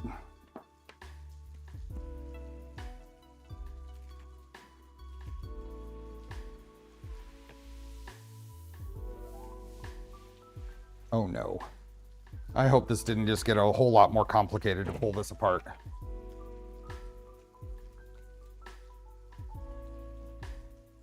Where are the screws for that? It got a little. Oh no.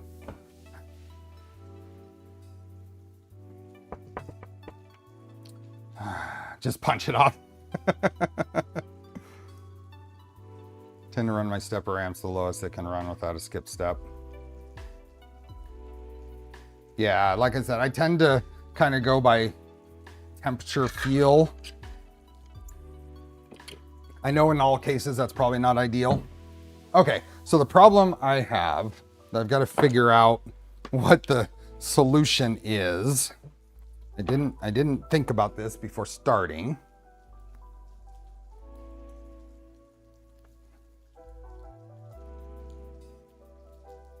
So here, straight across from there, that's the one power supply screw, but the other screw is up right behind the stepper motor.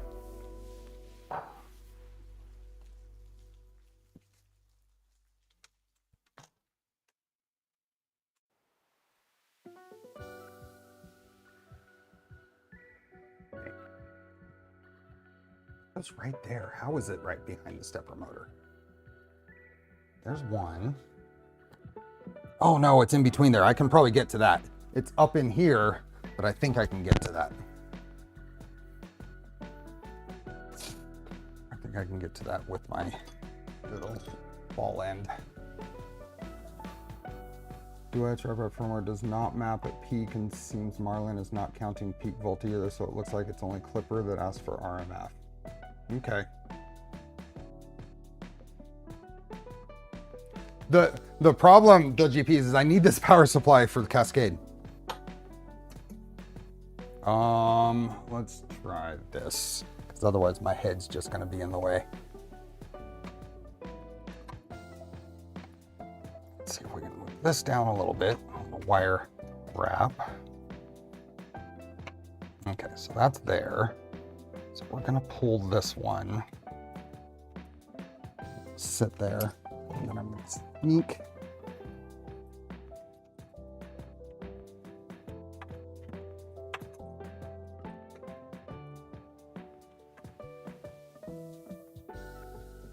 And trying to sneak the driver in without actually being able. Here. That's one nice thing about this. It's a magnetic top. You can see a little better.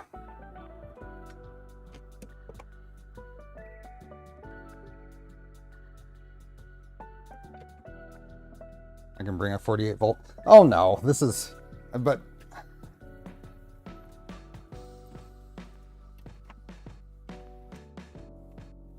now I've got my driver wedged.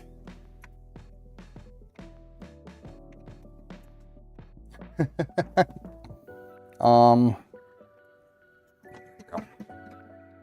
CFA. Nope, that's that. Let's see if a more traditional Allen key will get in there better.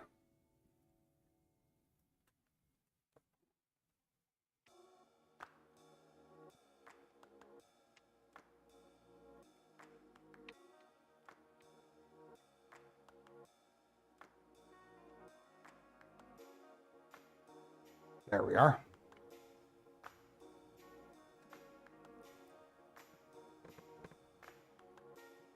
Before I actually pull that out, I want this place ready so I can leave the driver on here.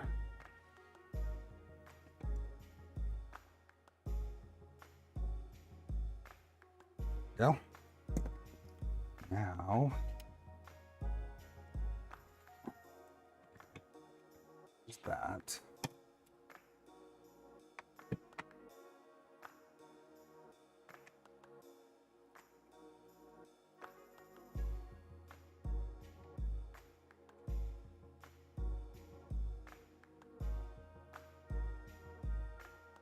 Can't actually see.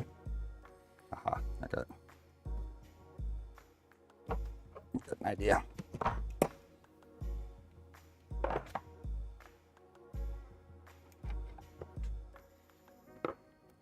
I don't want to lose grip on this.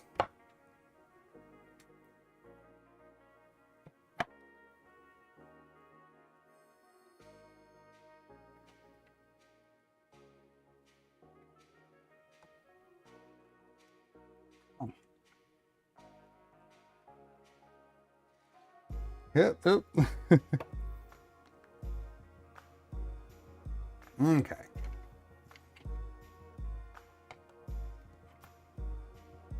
It.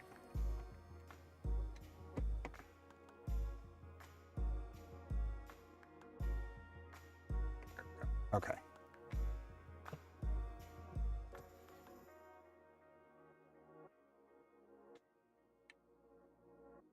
There we go.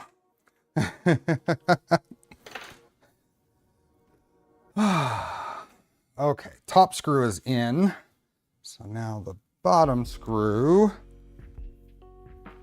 Where'd my screwdriver go? Where did I put the... Oh, I put it away. Oops, that's not what I wanted. That one. Let's see, VHB are slides together for testing. Check those out. I'm gonna mark the VR glasses. Have you heard about the Inertia Cube project? I've seen it popping up. I don't know a lot about it. Appears to be a Trident-based project, 3030 frame, quad motor Z, and fixed gantry. Interesting. Takuya, I do not have my mail yet. So I contacted Precision Matthews because I didn't have an update. I hadn't seen an update from them. And they are going to coordinate shipment of it so that it arrives shortly after I get back from Rocky Mountain. They were also very nice and retroactively applied a 5% coupon that Clow42 had advertised. So super awesome company.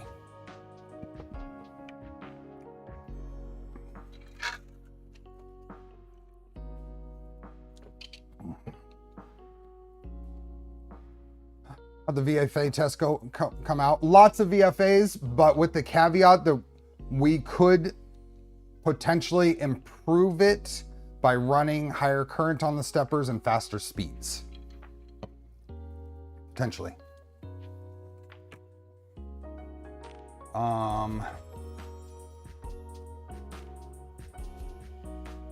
Let's co-stream an inertia build. I am willing to chat about stuff for sure. There we go.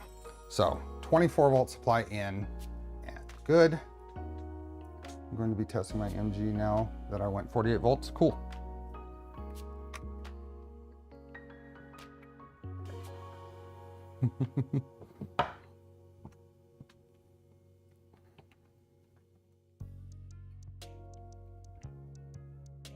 Let's turn that.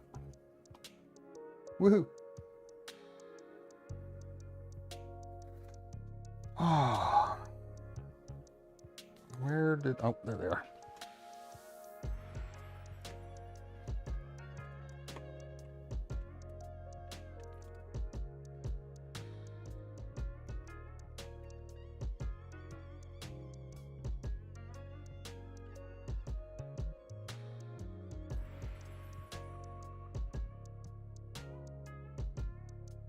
I believe I missed flipping the switch on the side of my PSU.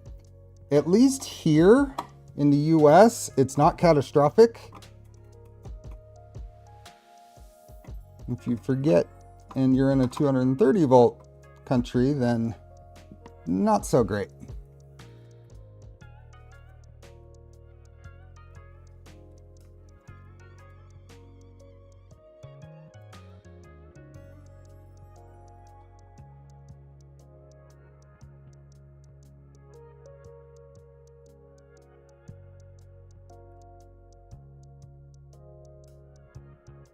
Additional week on the road was what when I come over and help Steve take the thing out of packaging and set up. Who knows when it's going to get here, Bill? It might work out.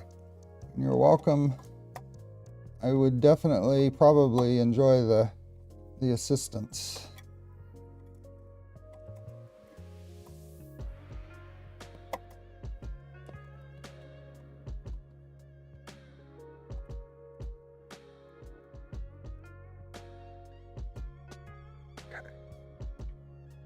I got my rig back up and running again. 7 pressure regulators and 6 valves later. Wow. You need 2 24 volt PSUs for this printer. Can you not just use one? I would guess, especially this 350 watt power supply, Neil, I would guess I'd be fine with one. However, the printer is really designed around having 2 power supplies. I would have to change more. And this is the simple swap with parts I already have. So yes, the system, if I did a bunch of rewiring to consolidate to one power supply, would probably work just fine.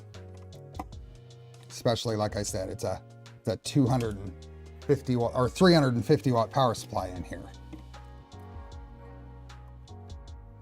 There's no DC bed or anything like that. So, and if this stays like this and I have a need for a 24 volt 350 watt power supply, then I could do something as simple as maybe print a dummy power supply to go over here just so the panel goes on or something. Garrett, I am driving. So Max and I are loading up a cargo van and loading it up with equipment and driving. Which means I'm hoping, and it should work out, to check out the Diamondback facilities on the way back.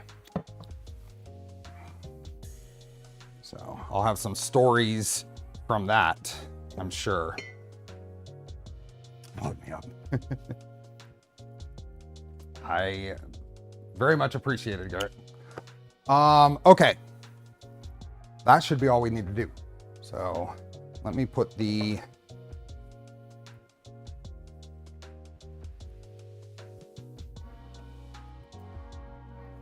back panel back on.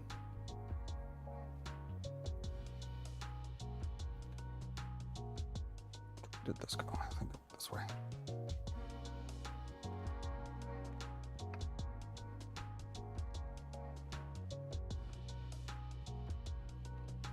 CPAP, take the air from the chamber, or back. It takes it from the chamber.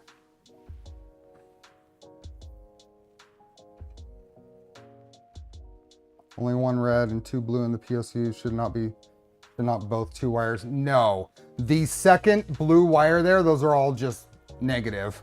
The second one ties to the negative on the other power supply. That's the tie between grounds, if I remember right. And for AC ground, they're tied through the chassis.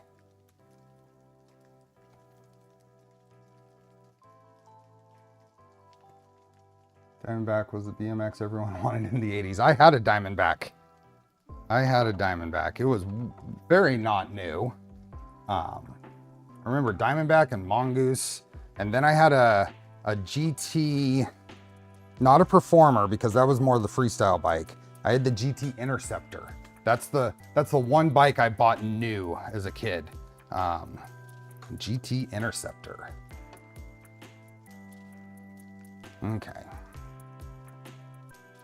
Let's get this thing turned back around and power.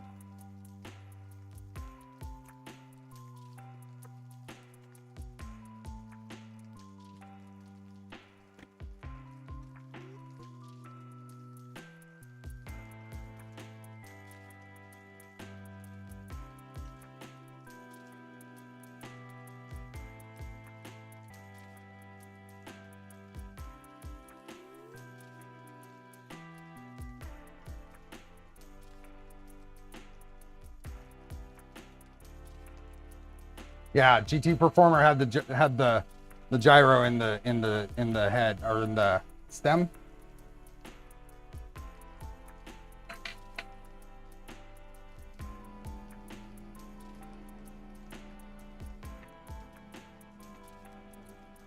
Okay, I don't think there's anything I need to change. I think we just run it and see what happens. Hey, Lens of Frey.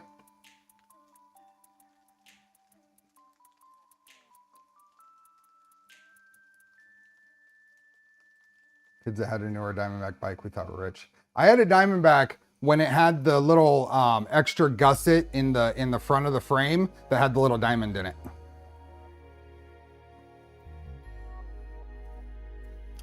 Okay, let's get the bed heating. Might as well get a nozzle up to standby temp.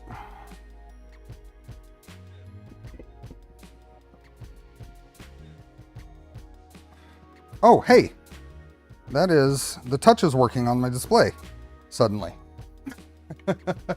Okay.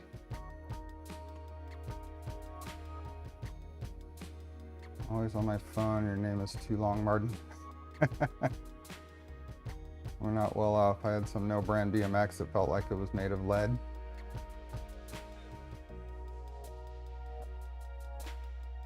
Yeah, this was not a new. When I had the Diamondback, it was a frame. It was an old frame. I put it together out of spare parts. Yeah. Get a beer for me at Rocky Mountain. Thanks, Armor 3D. Appreciate that.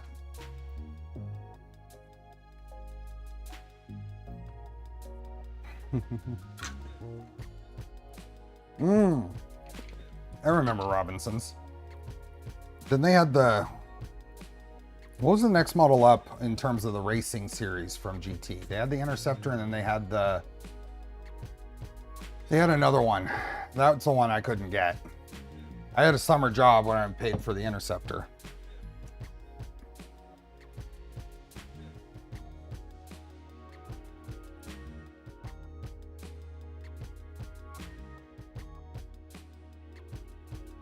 What was the other? I gotta remember. GT BMX 90s models. Maybe we can grab one at IRF this year. Yeah, I'll be at IRF.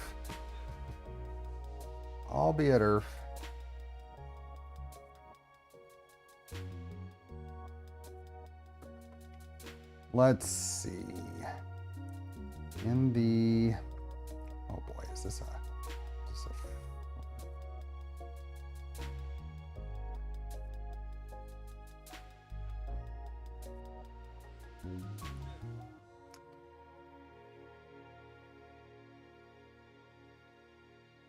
think this is what I'm looking for. BMX Museum. Here, let's go 90 to just narrow this way down. GT Performer, GT, it wasn't the Aggressor. Interceptor. I think it was just the GT Pro. I think it was just the GT Pro. That's the one I wanted. Couldn't get. It had 3-piece cranks, alloy stem.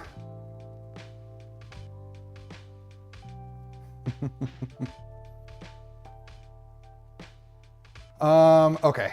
So I think that's going to be fine. Let's go ahead and just rerun the same VFA test. See what happens. Mach 1. Ooh, maybe that was it. That rings a bell. Do you have to change motor currents now that you went 24 volts? I don't think so. Oops, that's not what I wanted. I wanted that. I don't think so.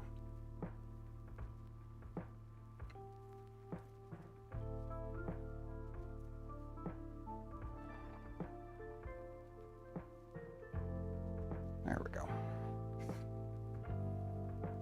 Mach 1 sounds very familiar.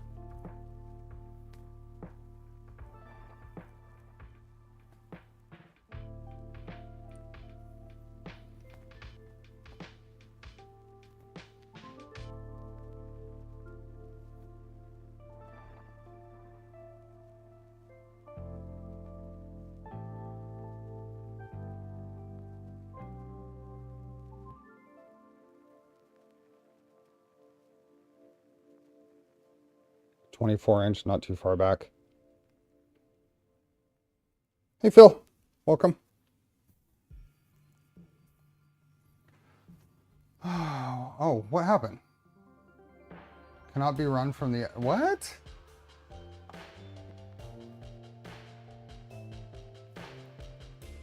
What in the world? SD card reset file cannot be run from the SD card.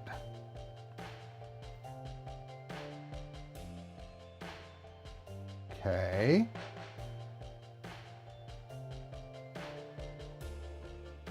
Are we still technically in? No, error. Reprint job.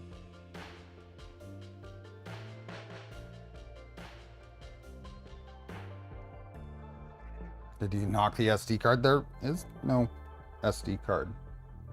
I mean, the Pi has one, but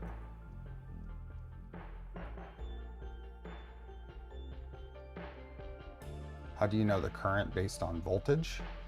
The config takes care of that. Charlie, thanks for being a member.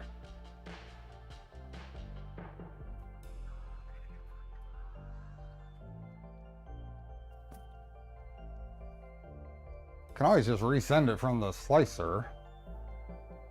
But this is going to, let's see. Once it gets up to bed temperature, it should do its homing thing.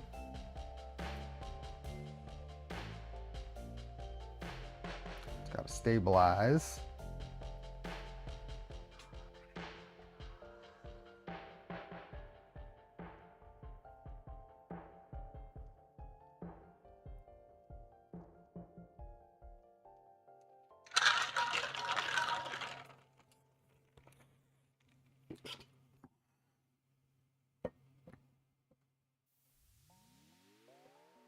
I have a Pi 5 that's going in Cascade here, and I have a temporary setup just testing things with an SD card. But today should be M2 hat and an SSD to put in there, because for what's running on it, I want it to be as fast and whatever as possible. Have you had a chance to mess with any PPS yet? No, I need to. I have a couple of rolls of it. Why is this taking so long to get started?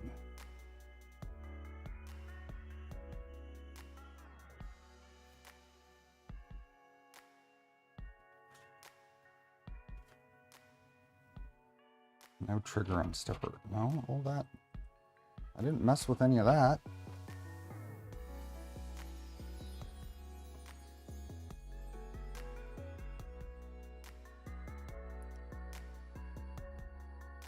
I know it's fantastic. It's a matter of getting a printer set up to print it.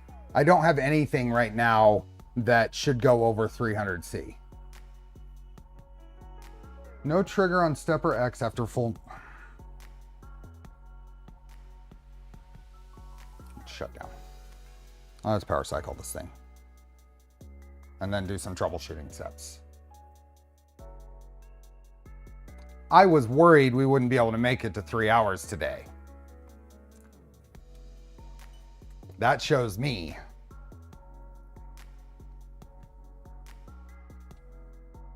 The bed didn't.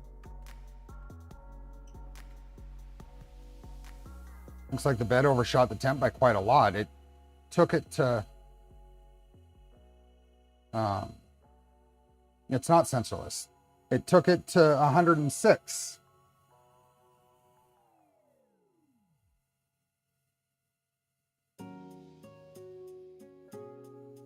CPAP is loud. There we go. Okay, try again. Let's go through, do some basic.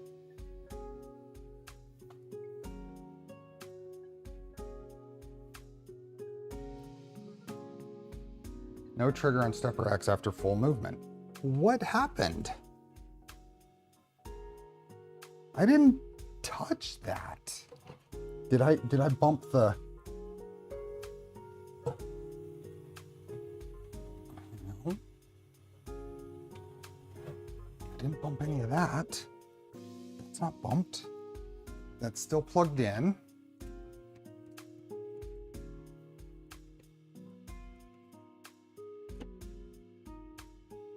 At least you're not writing the stepper drivers as you go. That's been...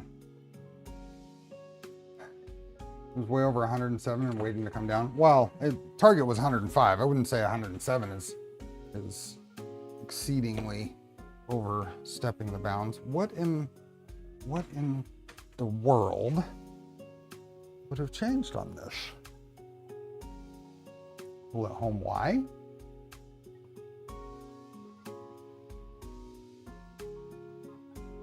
It's not actually moving. So is that a... So the steppers, I'm guessing, are not getting voltage. I have... Aha! Aha! Any guesses? Any guesses? I know what the problem is. I know what the problem is.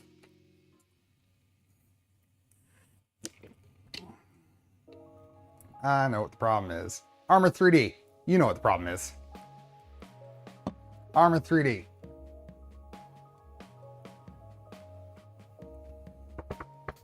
There you go. Neil got it.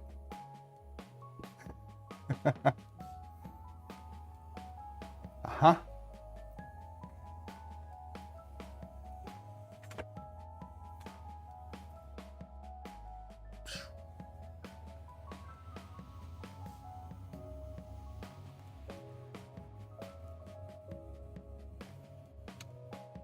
I think so. Looking at it through the glare here, I'm pretty sure that's what it was. I'm gonna pull this off and confirm. But I thought that this was a power supply I've used, so I didn't bother looking.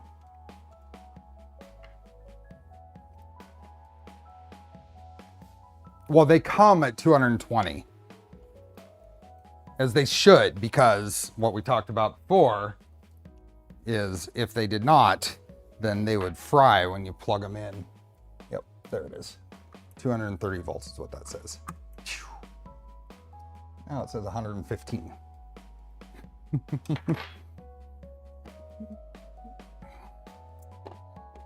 So.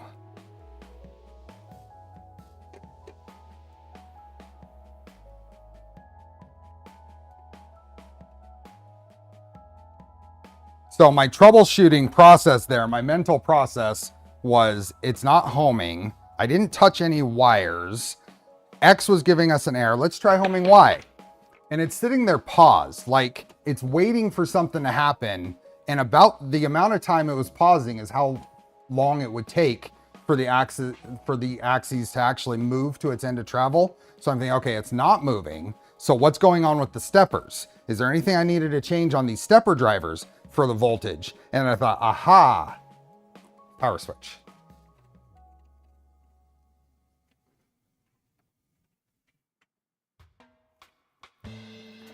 That was my pretty much step-by-step mental troubleshooting process.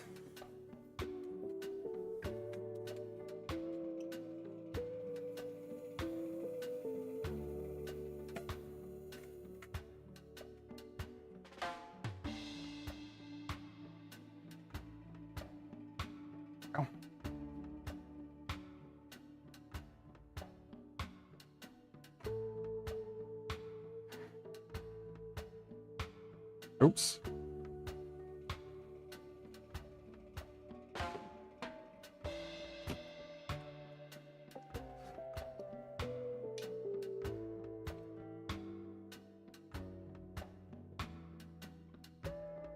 There we go.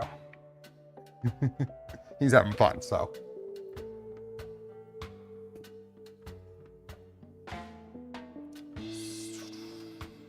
So what else causes that? Because of just that error, and my power supply has always been on 110 volts.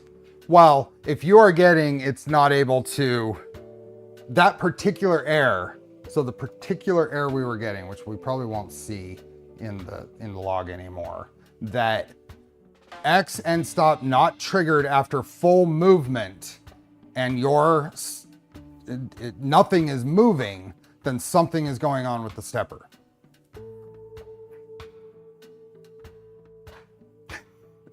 I'm just waiting for him to knock himself off the chair. Okay.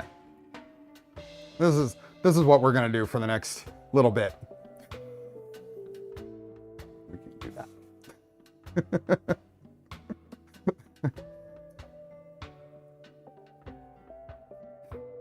You looking to get that Bondtech index tool changer, and what are you going to put it on? I have not solidified any plan for index, but I would like to play with it. I just don't know what that looks like. The SD card error, Havoc. I don't know why that was giving that error.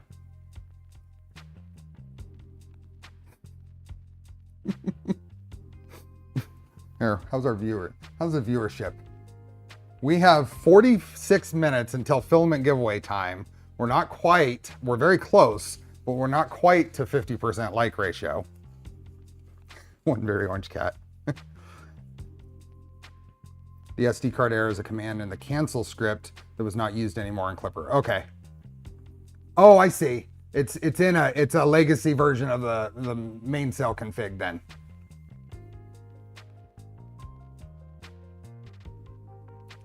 Vestiges VZBot powered.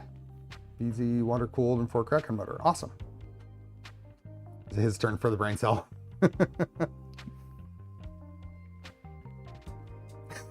I just want to leave this.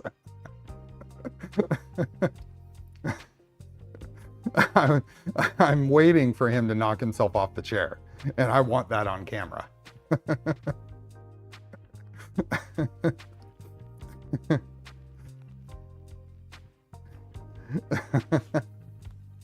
Okay, let's we got to get this thing up to temperature. At least we can get it Get it there. He's more entertaining than Felix right now.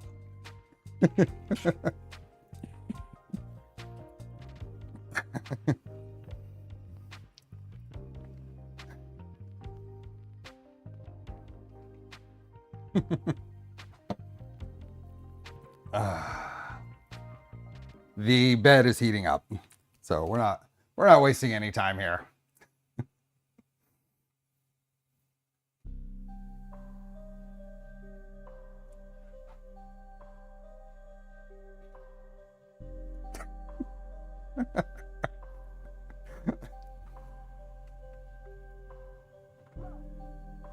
Get it.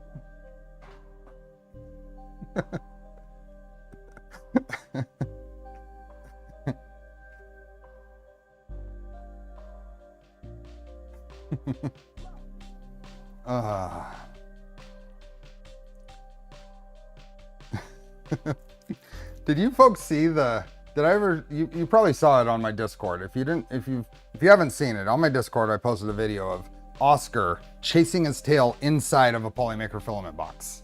He was small enough to be able to do that. We had just gotten him. It was within a day or two.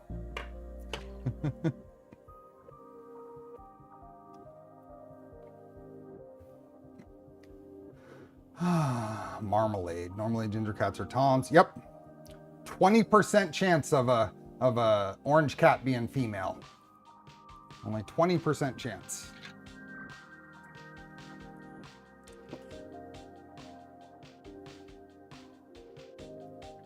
They will be a year old a month from tomorrow.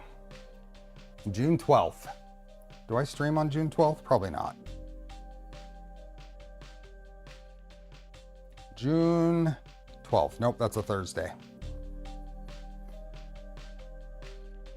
That is a Thursday. Okay. 100% chance of having a daughter if you fly for a living. Malmohan. Malmohan? Welcome. Thanks for being here.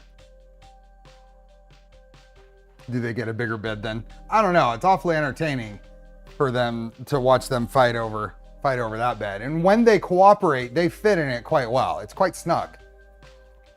I am going to start this print now. Hey, look at that. It's amazing what happens when the steppers actually get more than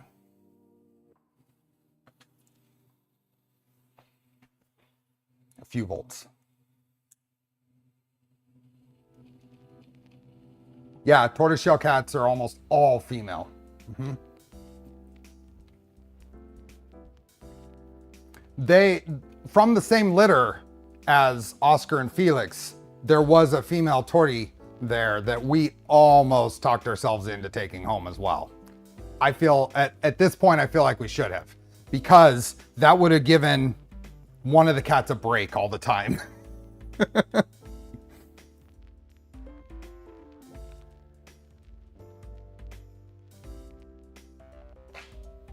Sure, still good on the, yeah, touchscreen is working now. Must have needed a reboot.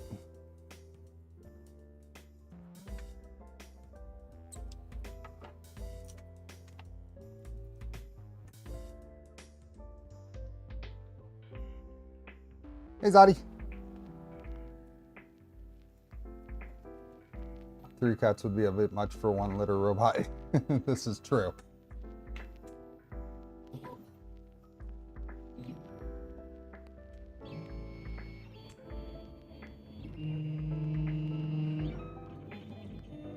Okay, oh, there it is.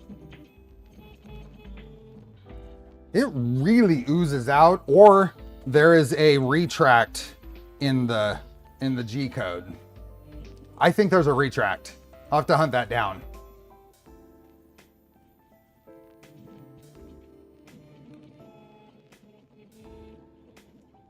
Ooh, I'm sorry, One Solid Cube. Yeah.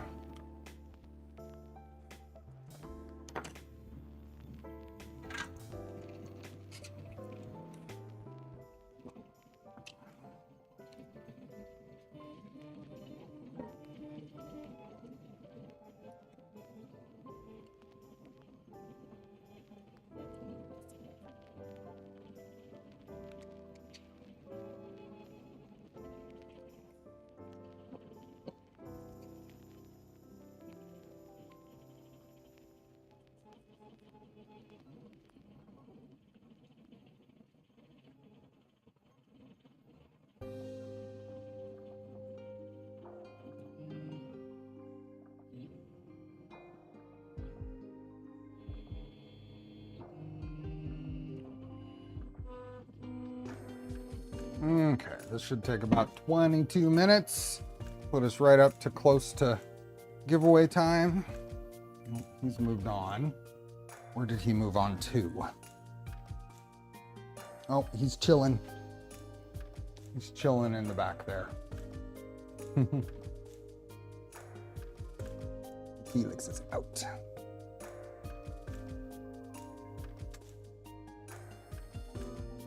I don't have treats.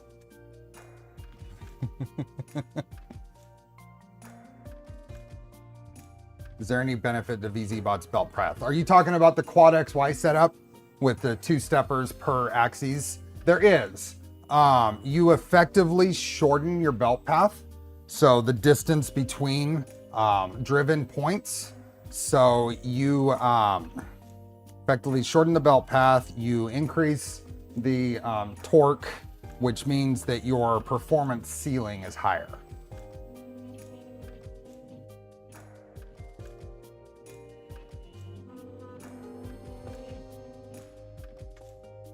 Self-source or some kind of kit, any repurposed parts from other printers. This is built from a kit.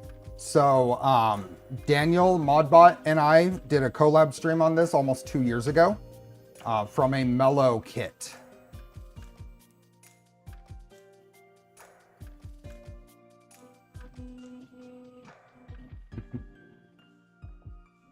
I mean, it's different to Voron's all-wheel drive. So Voron does not have a quad XY setup as in the reference design. There are mods out there for it, but it is effectively the same as any of the mods for quad XY.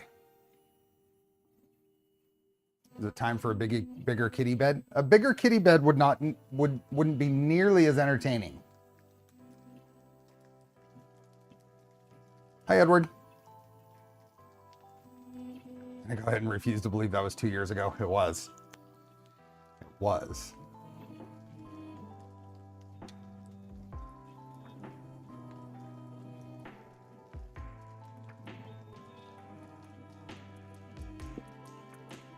Cat in a Polymaker box was back in 8/28/2024. Mm-hmm.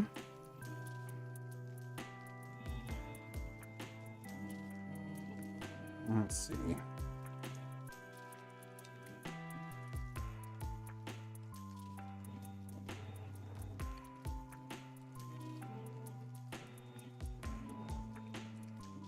Let's see if I can find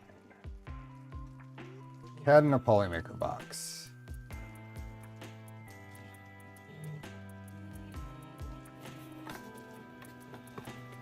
Let's see if this will come up.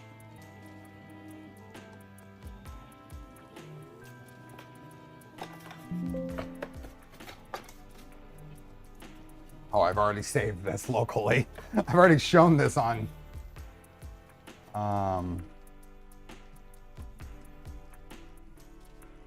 look at this. Look at this. Look at that. Hey, Nicola.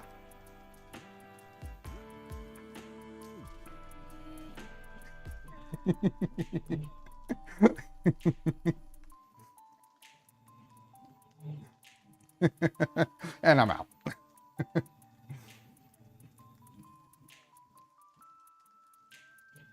It was tiny.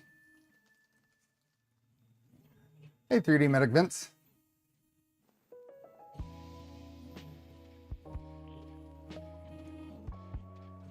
Easily fits. Hmm?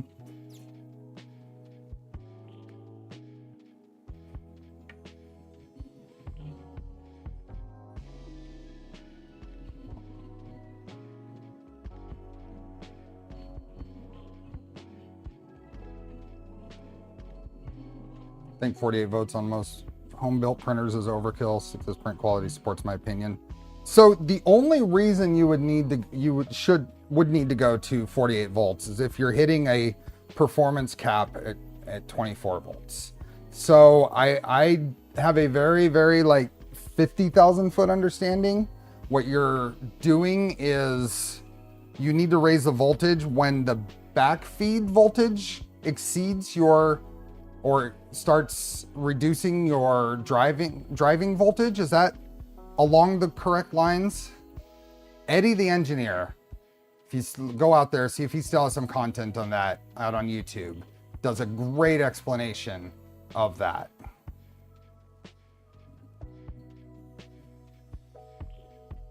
Eddie's still around. Just hasn't been doing much, been busy with other things. As you spin a stepper, there is a back feed voltage, and when you get to the point where that is impacting your performance peak, then you can raise the voltage.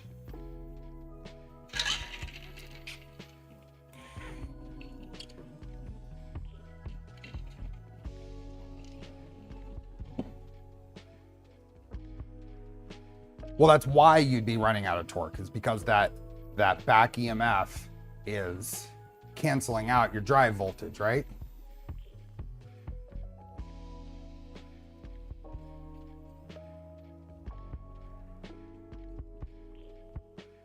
Like I said, 60,000 foot understanding of it, but enough to get the gist.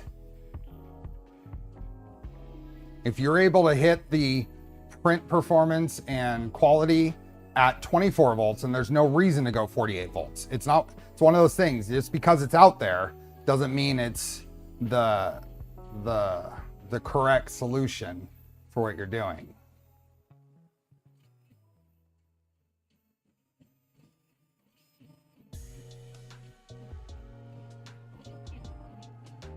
Yeah. It drive my printers that hard. Too much wear and tear on the mechanical parts to go that fast. There are consequences to those levels of speed and performance. There is an increase frequency of maintenance required.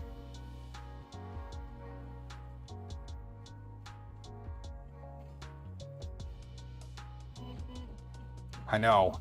Rocky Mountain has come up quick.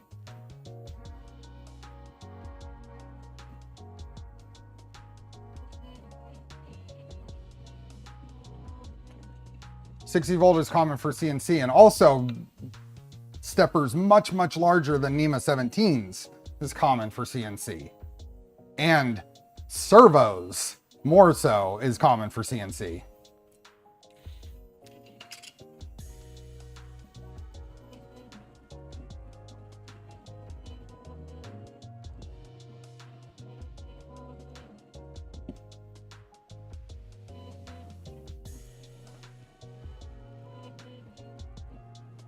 VZBot or Voron. I don't generally give a recommendation. We talk about them, we build them, we show the process for building.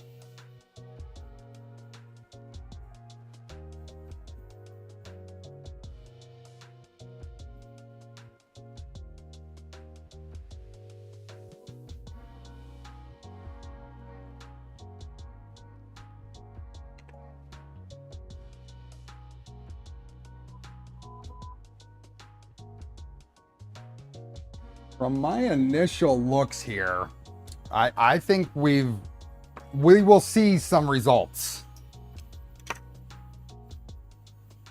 If you want a printer tank Pantheon.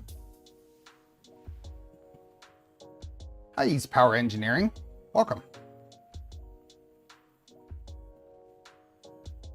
Had 3 days of printing left, over 10 machines. Wait until the last minute and forgot multicolor is slow. I've got some TPU tires printing right now for the Reaper. For those of you that were watching the last stream, I'm pretty sure the steering issues I had is those tires are just too sticky. Those are full-on clay compound slicks for RC racing. I think the printed arms and stuff on those do not do well with sticky, grippy tires. So I've got some TPU tires printing that'll go right on the wheels I have. I hope they finish. I hope they print well. They're going on the Core 1 right now with Polymaker TPU 90. Hey, Jeff. VZBot is really well done. Really wish it had independent Z. I'm I definitely prefer a printer with independent Z. However, if you know how to align things, the single stepper linked Z drive is fine.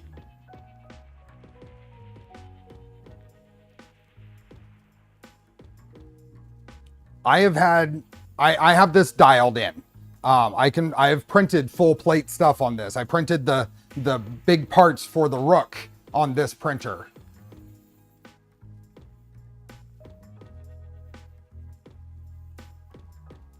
So I definitely prefer the ease of setting up a multi-stepper driven bed system, independently driven, because you just have it do a tilt, do a Z-tram, Z-tilt adjust or whatever. But if you're meticulous with your setup on a fixed bed, it's fine. Have you worked on a printer using all ball screw motion? No. The closest, the only ball screw driven printer I've worked on is Phoenix here, and that's just Z.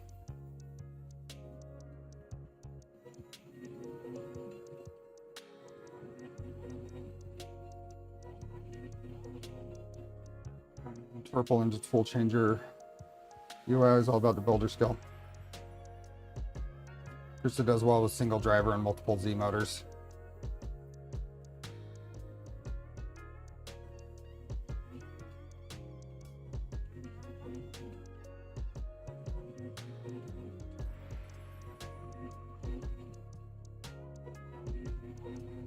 Do you use the layer fans? I haven't actually used them yet. They're there. What, X-Beam? This is the carbon fiber one. I'm pretty sure I have the other one. Is it in this box? I have a box of things. No, I don't think it's in this one. I have a box of things for this printer. Water cooling things, that kind of things. I have an alternate X-Beam somewhere.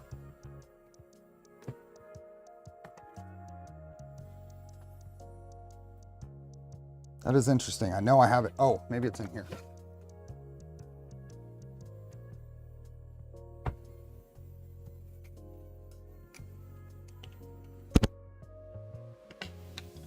Oh yeah.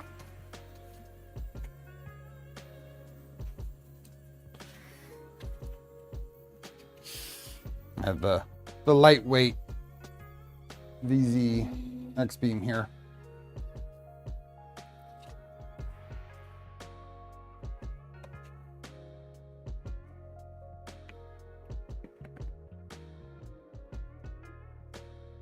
Put this back in here, I guess. That beam looks like it would bend easy. It's not as thin on the bits as like the Physetic and some of those that I've seen.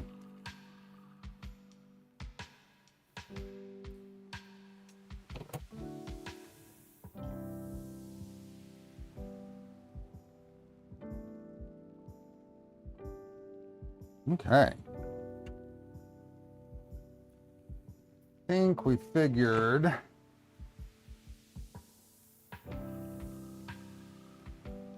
I don't think we were able to get a good view here, so let me bring this guy over and see if we can get a good view here.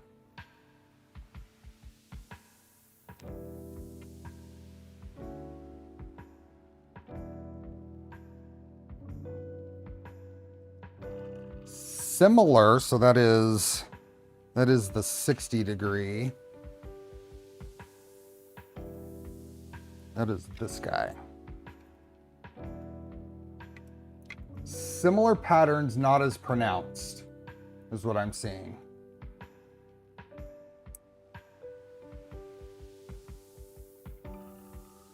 Our I'm driving. I am driving. So similar pattern, but not as pronounced at 60 degrees. Let's see what we got going on at 45.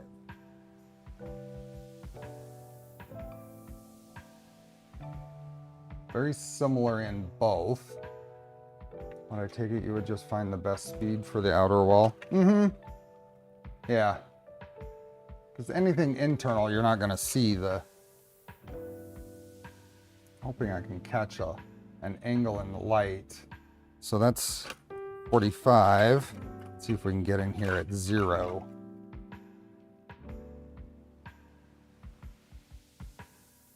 I think it's a little better on 24 volts. Seeing a little more artifacts. 48. Go 90. I think those are about equivalent.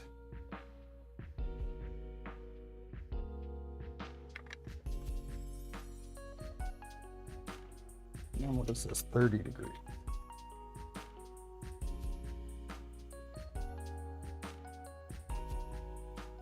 Very, very similar. Very similar. So what do we think we want?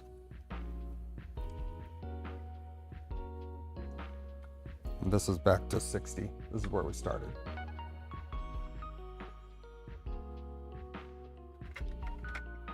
Warren Legacy content the other day. I'm so conflicted whether to build one or not. Hustle and closing it is the main reason. Yeah, my whole thing on the Legacy is there's no reason for me to enclose it. So I got plenty of ABS printers. So a question I have is, we're on 24 volts here. We have not eliminated artifacts.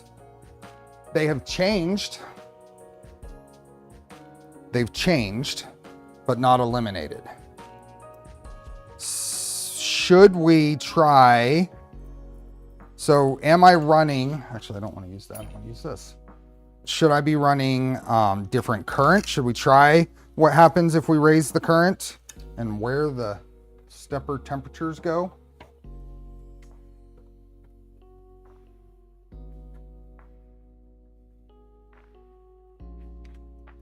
I need to go 12 volts. I'll pull this out.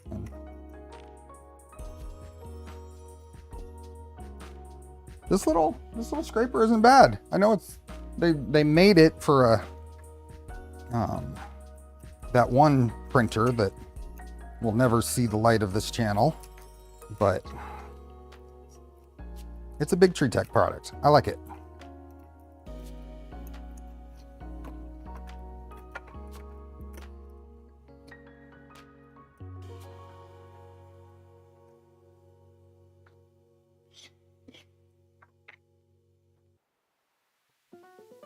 .2 amps for 24 volts.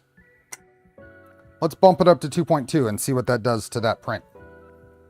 This is the one. We're going to put it right there. That's the 24 volt one. What printer is that? What printer? Now would be a great time to try TMC Auto Tune. Yeah, I didn't see on stream. Okay. Do we want to do that? Not change the current? Leave the current as is and see what TMC Auto Tune might do? What is that? It's a piece of...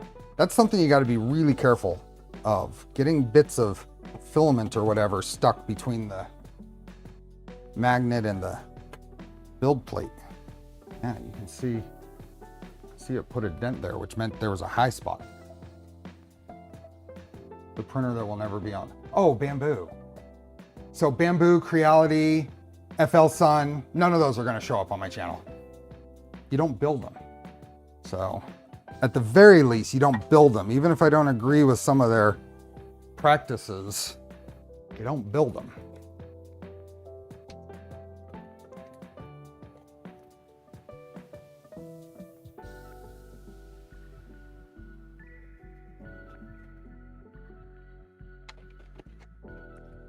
Exactly. They're not DIY.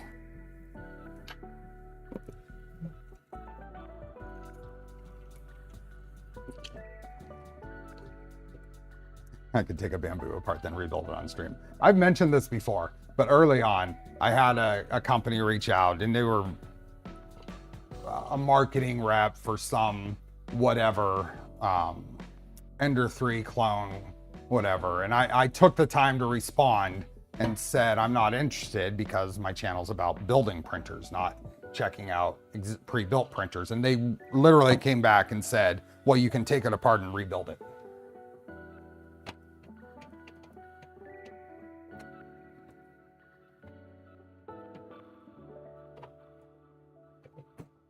You really want me to build an LH Stinger. You've been talking to me about that for, I can literally say, years.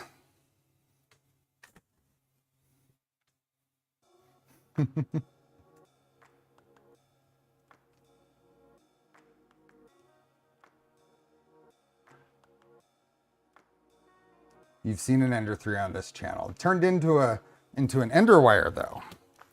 You saw an Ender, and what, Ender 5? Is that what the Mercury one is made from?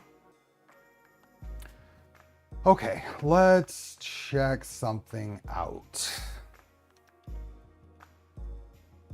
We have some time. We got 17 minutes till filament giveaway time. Let's look at LG Stinger is an insane little bed flinger build.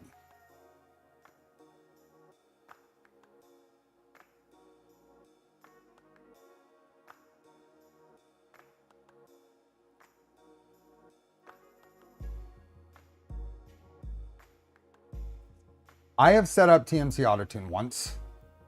Let's see what this takes.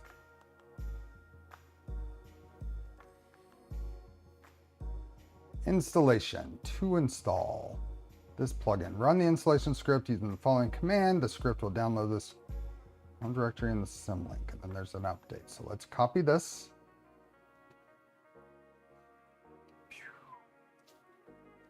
SSH pi at VZBot.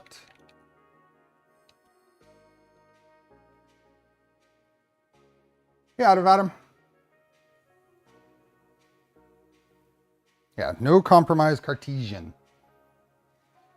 All right, click that. Everything looks, should do it.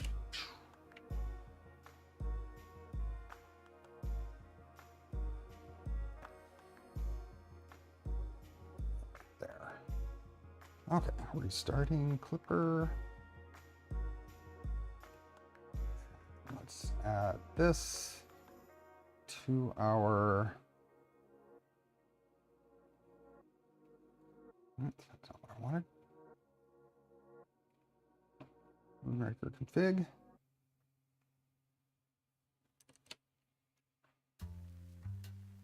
And save.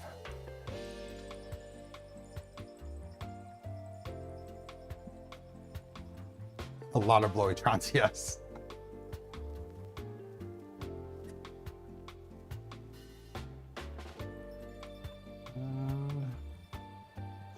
Back. Okay, so adjusting existing configuration. Your driver configuration contains pins, currents, interpolate true.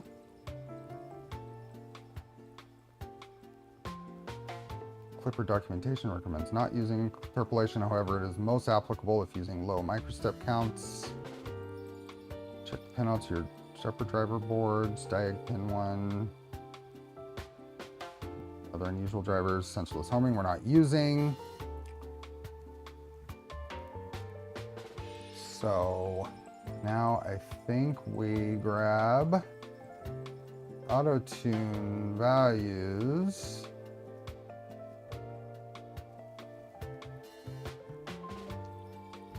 Add the following to your printer config, change motor names and remove or add any sections as needed.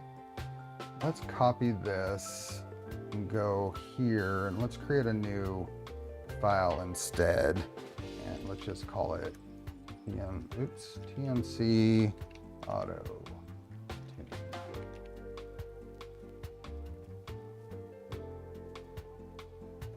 Let's paste this.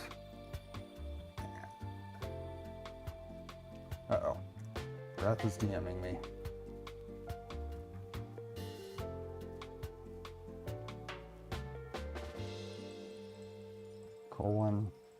Core one is a pre-built machine that I have. I am building one of my Mark IVs into a Core 1 though.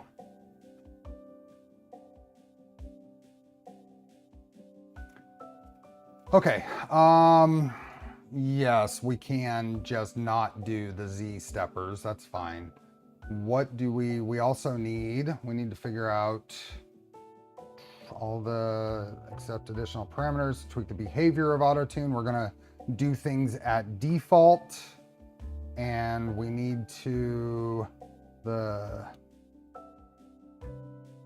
motor database, which is automatically loaded by the script.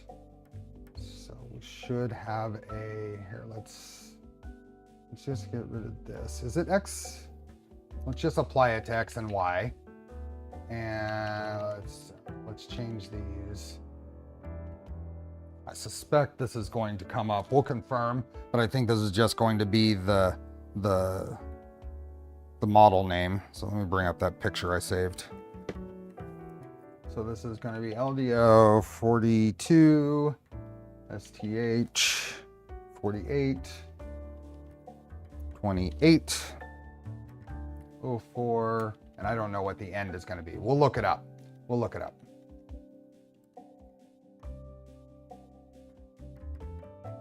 Let's just save that. Close it. And there should be a, does it show in here or is it somewhere else? Let's just go here. Motor config database.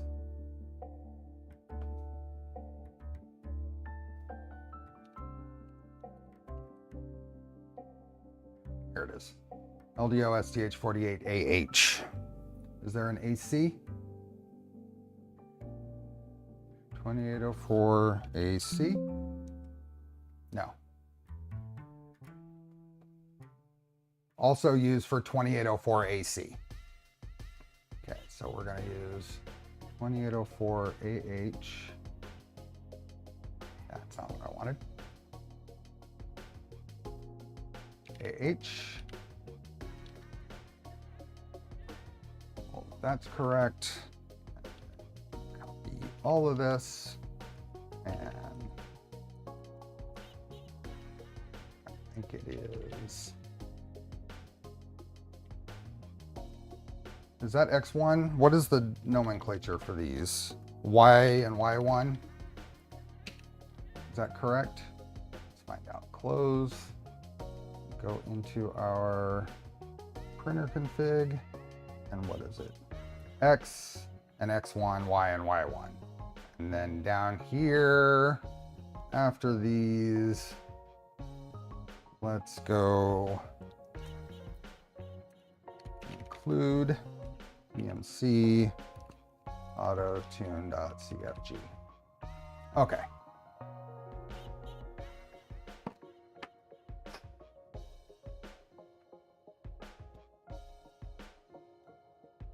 Let's look at,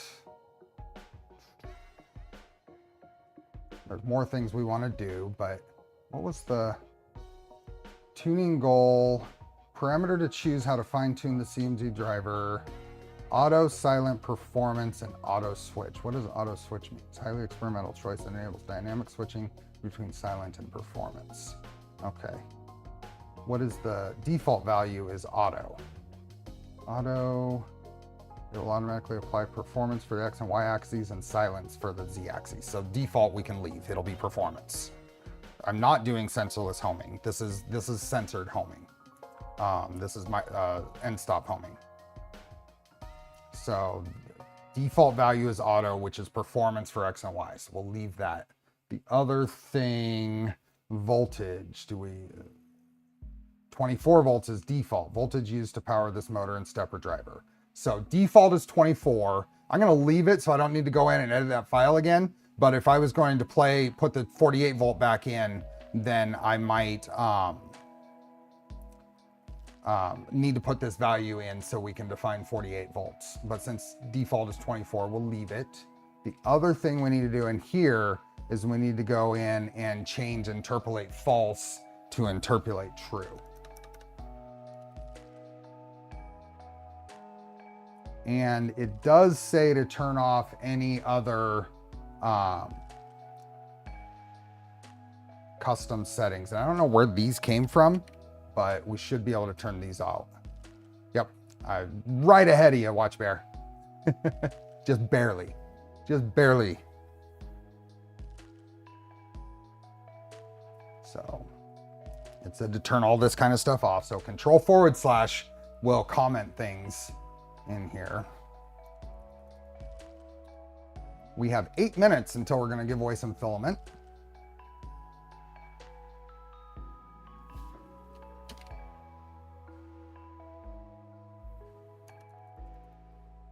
Hopefully we'll just do that while this is printing. It likes high micro steps. I saw a comment on that. It said something about in the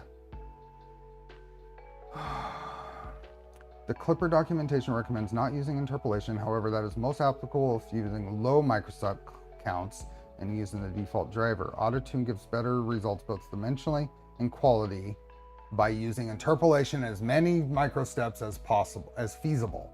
What is feasible? That's a good, what is feasible?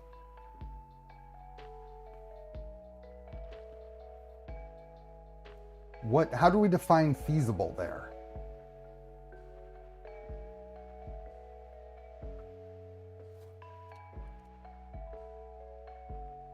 $64? But how do you know that? How do we determine feasibility? I'm only at 16.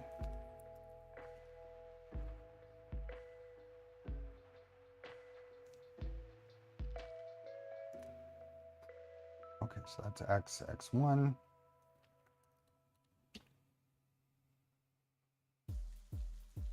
Y.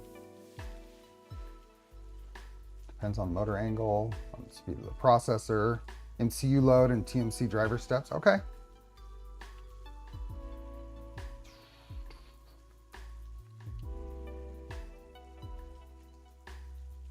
If running Klipper will die, shut down if not feasible.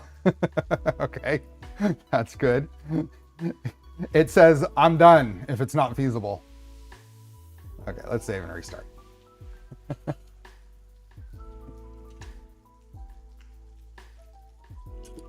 So as we're printing, we should be able to go in here and look at the load.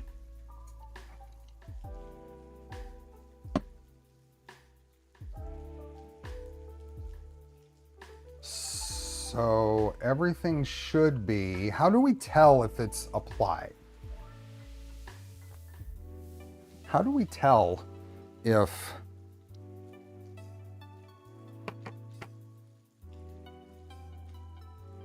until timer too close?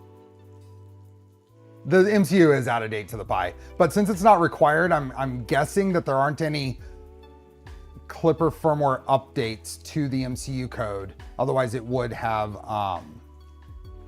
not allowed me to run them together.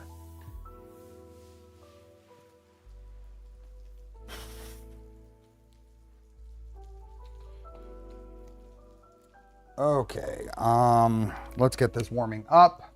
We will get ready for the giveaway here.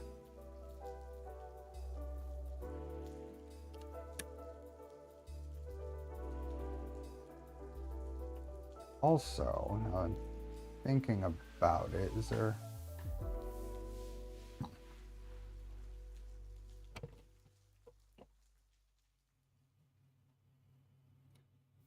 Oh, geez. I just found a problem. I found an interesting problem.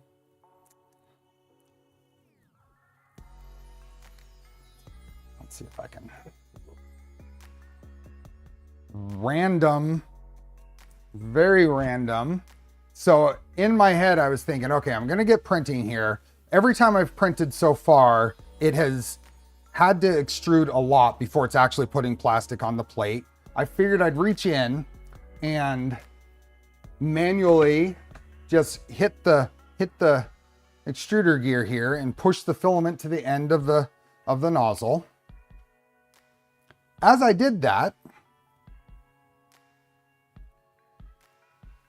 I noticed something. That's not good. I'm surprised we haven't had significant issues with printing today.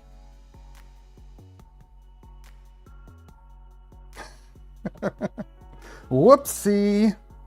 Okay.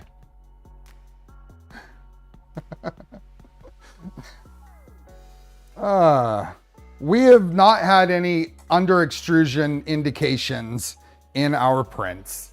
I'm going to assume it's not having any significant issue, but keep in mind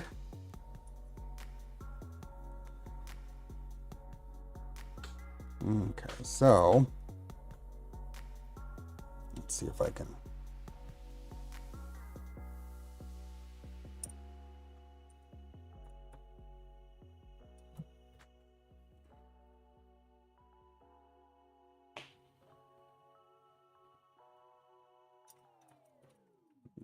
get this.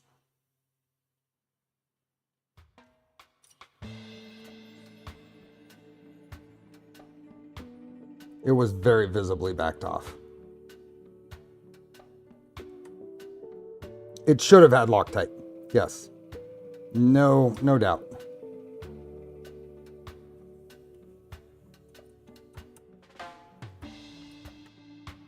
But we're just going to put that, tighten it for right now.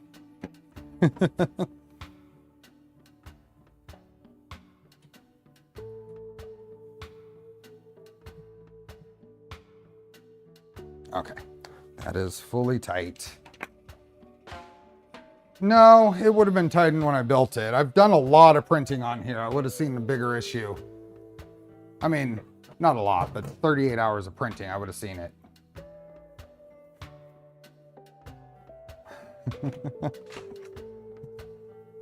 Okay, back over here.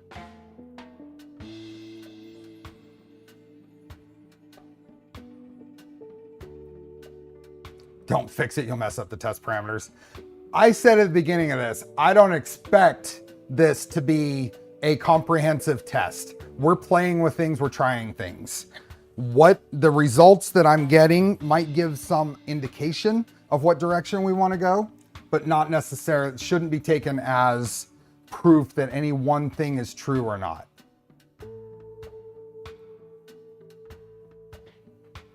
I think it could change the flow test, but we will just move forward. Oops. It is metal on metal on metal. Mm-hmm. It should have Loctite. It's true that it wasn't tight. That's what we can confirm. We can confirm it wasn't tight.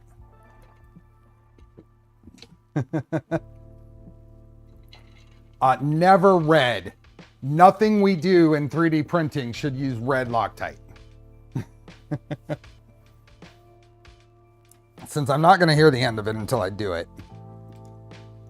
In the 10 seconds until giveaway time. If I can find the driver, let's put some Loctite on this. Sure, that's pivot point. Pivot point wasn't loose.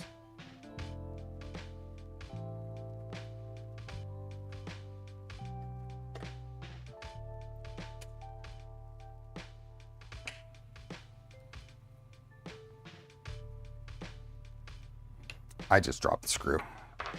I didn't see what direction it went.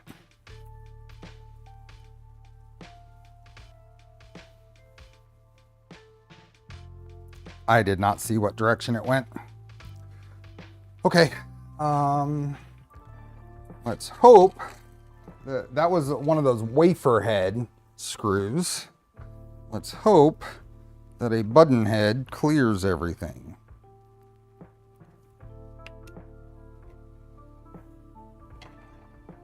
I didn't need the screw before, why now?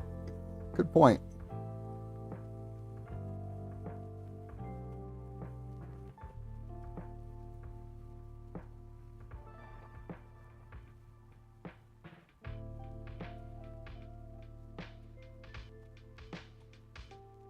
Okay.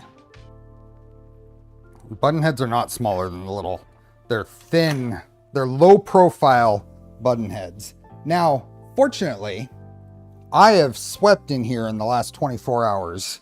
So maybe if I just sweep again, I will find it.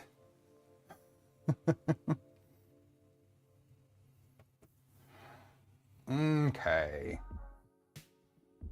Leg of the table. Somewhere down there. I'll find it later. We are 2 minutes past giveaway time, so let's get that going. But right now we're going to do a quick get this print started.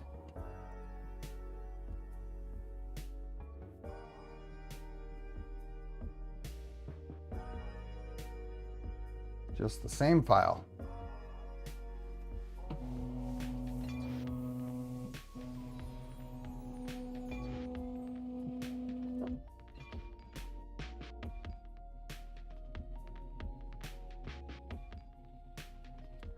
And wheel of names.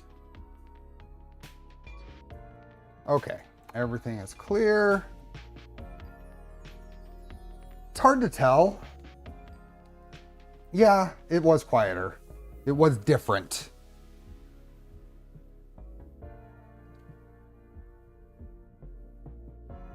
Okay, link is in the pin post and the description.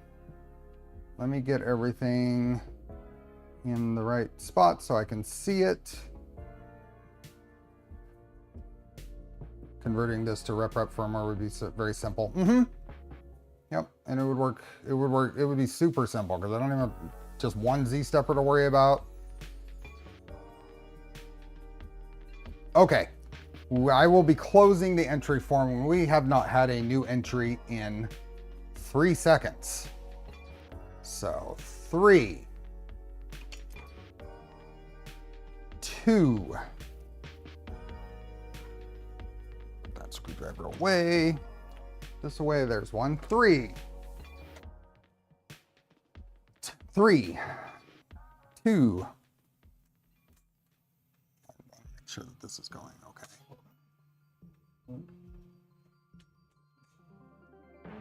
It is. Okay. We didn't get any, so 2, 1, half. This is a nice even number. Maybe we're done. Maybe I'll close it. Are we ready to close it? It's printing. Nope, there's 1. 3, 2, 1. Done. Let's link this out. That. Okay. Maurice got in the first one. Who got in that last one? Yontech. Congrats. You got the last entry in. Oh, what are we going to do? What are we going to do? Numbers, numbers, numbers. Let's do...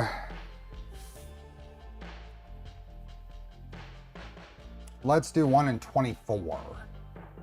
1 and 24. Number between 1 and 24.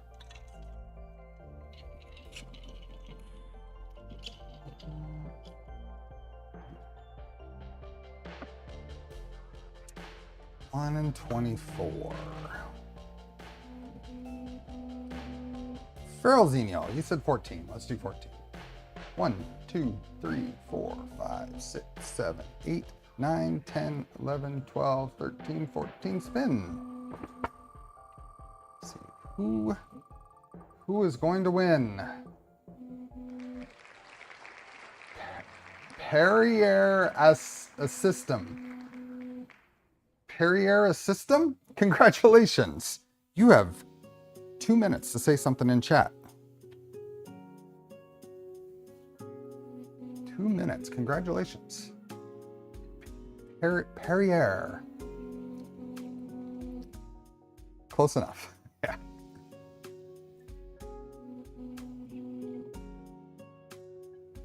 Perrier system.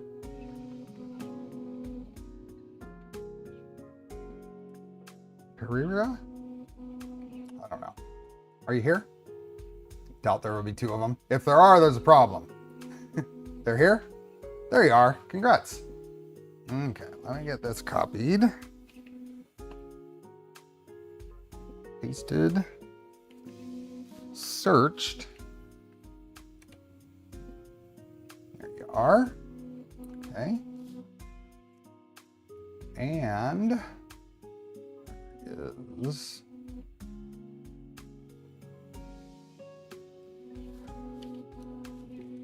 that and one more. That and email. Email's on the way. Congrats. Quiz the secret answer. No, there's only one entry in there. Trident 2. No. No updates to Trident at Rocky Mountain. Awesome. So you will have an email as it works its way through the interwebs. Instant gratification. Really, I just don't have to remember it later this week.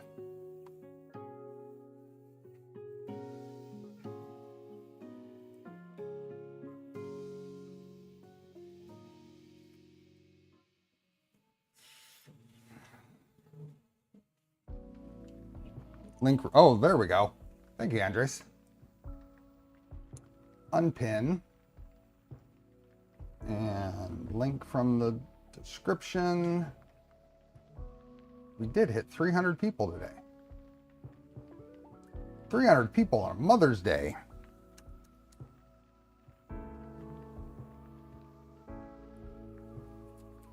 Started emailing before I end my streams now. Nice. How you doing, Dan? Am I going to see you next week?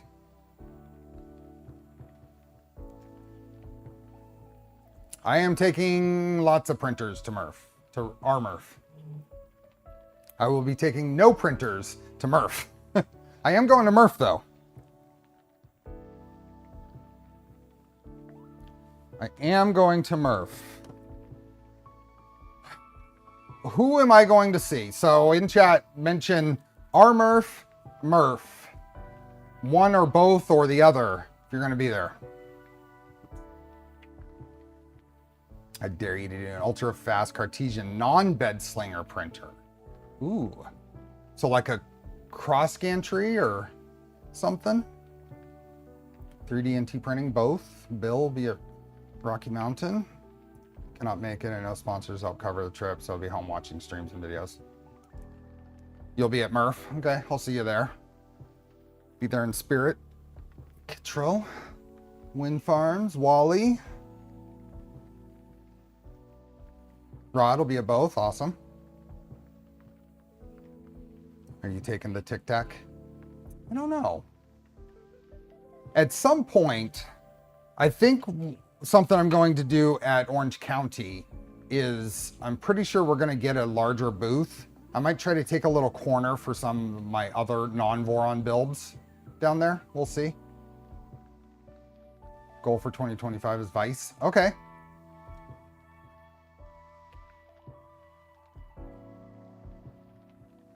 Cross gantry using ball screws. Ender 3 NG. I've seen little bits of that project, but I haven't dove into it.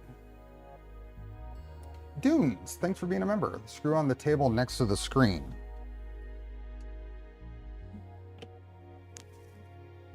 No? Other screen? Pretty sure the screw fell to the floor. The screw I'm looking for fell to the floor.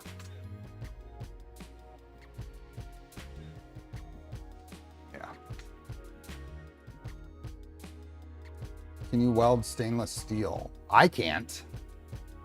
I don't have welding capabilities. I won't be there, but if you break down in Utah, give me a call.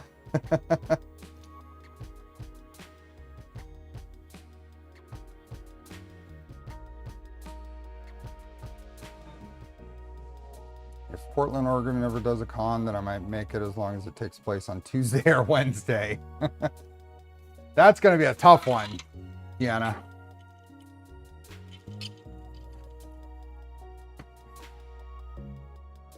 I think there's a Portland area picnic thing being planned. Right, I think, is it right after Rocky Mountain?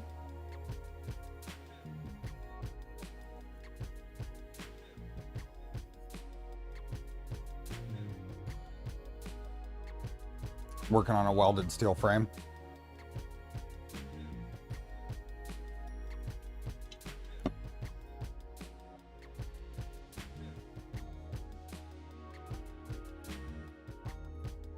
I don't know enough details to be able to relay any info. Are you on Discord, Deanna?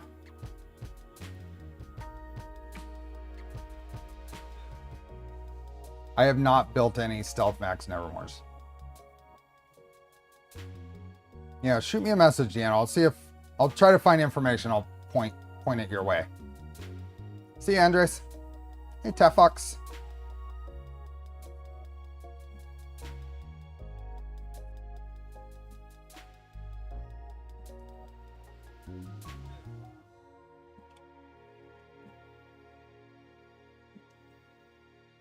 That's still VFAs. To what degree, we'll find out.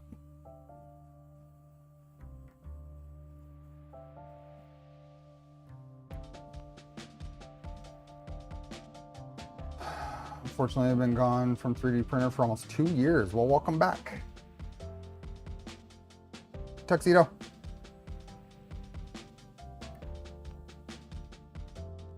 So West 3D would be involved in this thing I'm pretty sure is happening. So if you reached out to them, I'm sure they could give you details too, Deanna. See you, Scott. Hi, Maris.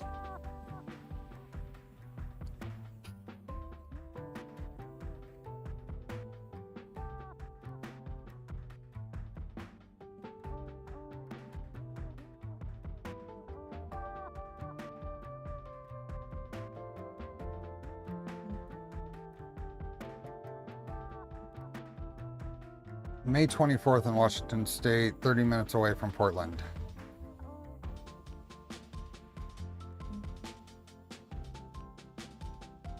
Is that the following? Why in Windows can you only bring up the calendar if you click the clock on the primary monitor? You should be able to click the clock on any monitor and bring up the calendar. That's the Saturday after Rocky Mountain. Yep.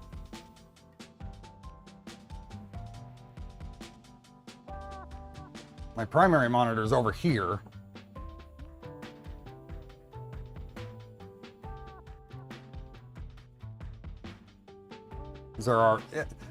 I can't really tell the degree of change just by looking at this. I'll have to look at it closer. Because the calendar is part of it. But, yeah, I get that. Why on Windows?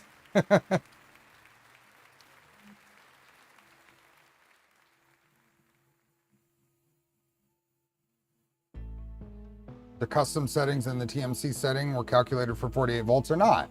The default is 24 volts.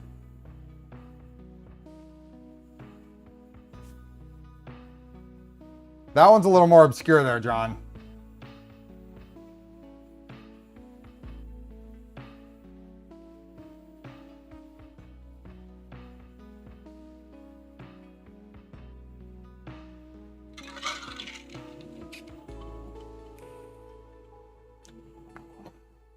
Well, I never use that button anyway, Down Under Maker. I hit Windows M.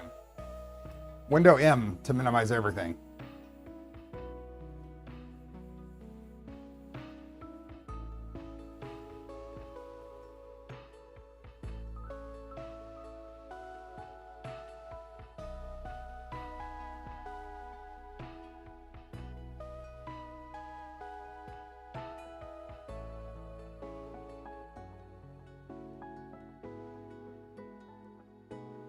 The TOF in your TMC settings might have been,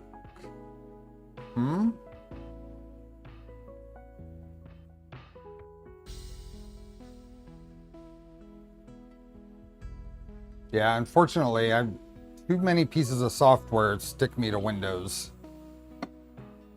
See ya, Holtz.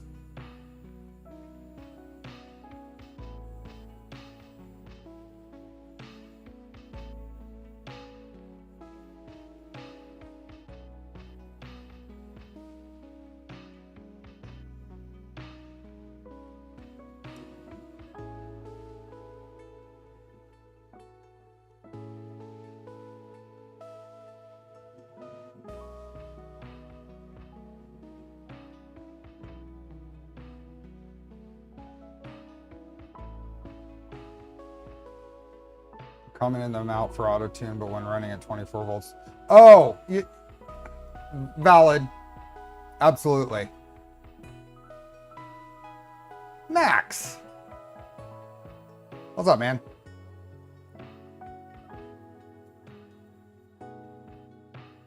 Fusion's the big one for me too, Stuart. So it's either Windows or Mac. And I know there's some ways to get Fusion to work in Linux, but I wouldn't rely on it.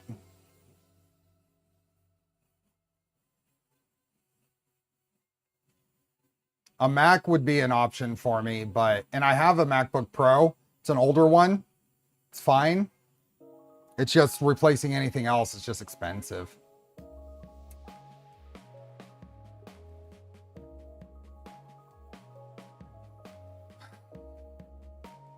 Yeah, I wouldn't trust Fusion or things like that to work consistently over time in a virtual machine without needing tweaks.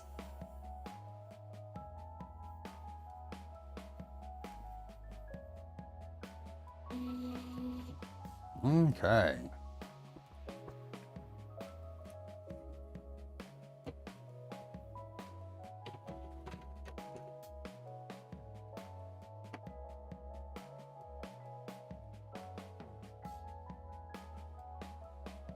Did it actually finish or did we error?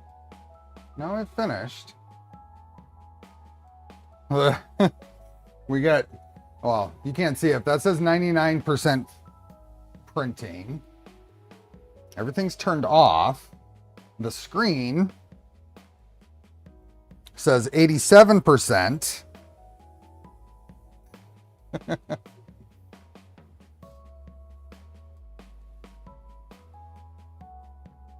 I don't know.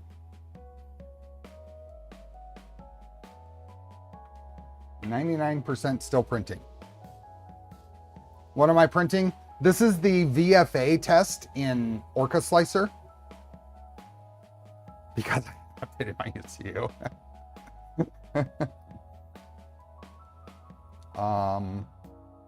Buzz? We do have some camera remnants in there. Well, it didn't do this last time. We're running the same G-code file. We haven't changed files. Oops. Whatever. Did it just crash? No, it's in there. I can still do other things.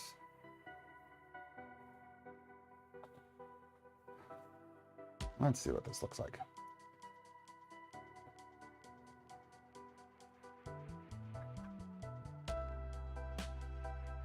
Okay, we're going to start at the 60. This is the 24 volt.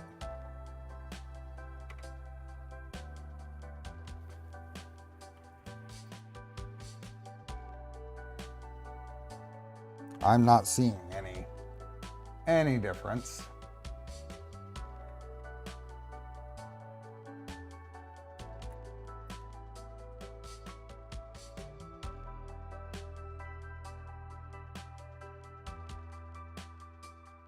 I would say if anything on this one, the ringing might be a little more pronounced.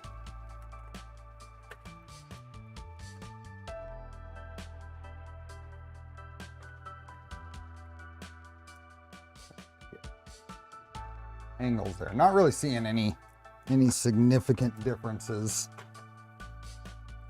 If anything, some of it might be worse.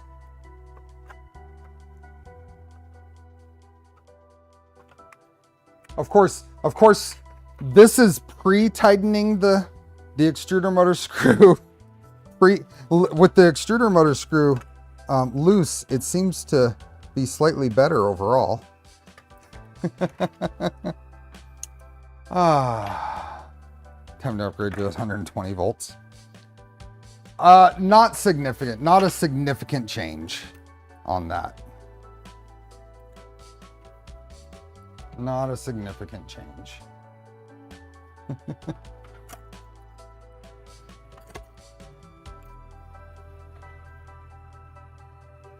Time for amperage increase. Lots of things we could do.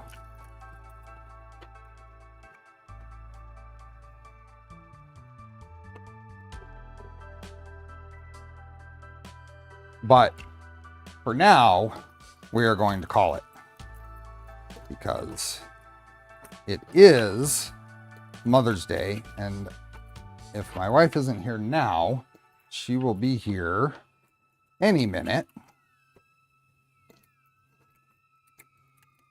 Have you tried the smooth side of that build plate? I have not. I have not. Is it, do you have experience with it? There we go.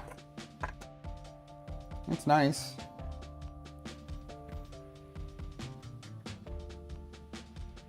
You could edit this stream to make a video on how not to improve your VZBot print quality.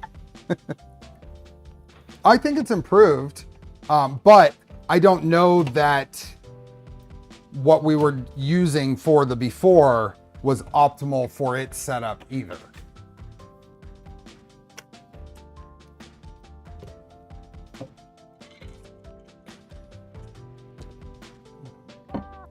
One solid cube.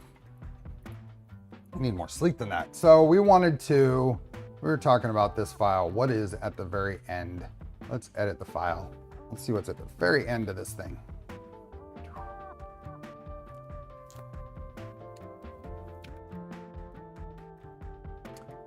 The last thing not commented out.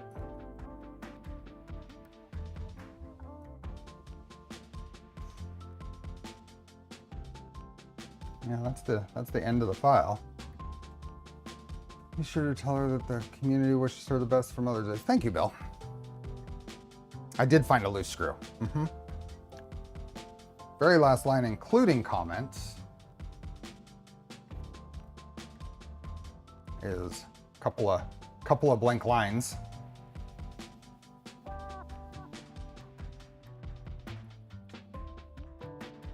Oh yeah, PETG on PEI is no bueno. You want a separation layer, glue stick or something when you're doing that. I don't know what happened. Is this thing still showing us as, oh, there we go. Now we can stop. I don't know. Same G-code file we were using before, so. With that, like I said before, this was, the primary purpose was for me to grab this so I can put it in that. There was a G4 for a minute.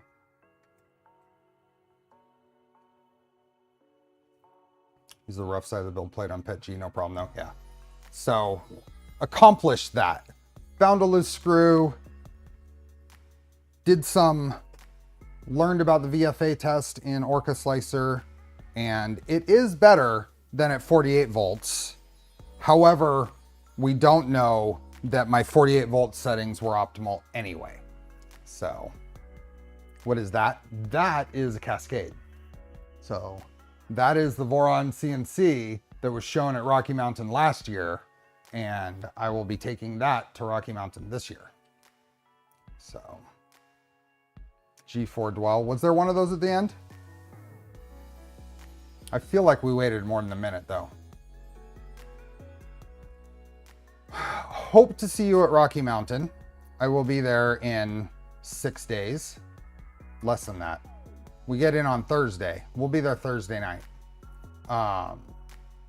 When we come back, so there will be no stream this coming weekend. When we come back, we'll be working on that, which is the Core 1 conversion kit. So upgrading my, what originally was a Mark 3S is now a Mark 4S, and it's gonna get converted to a Core 1.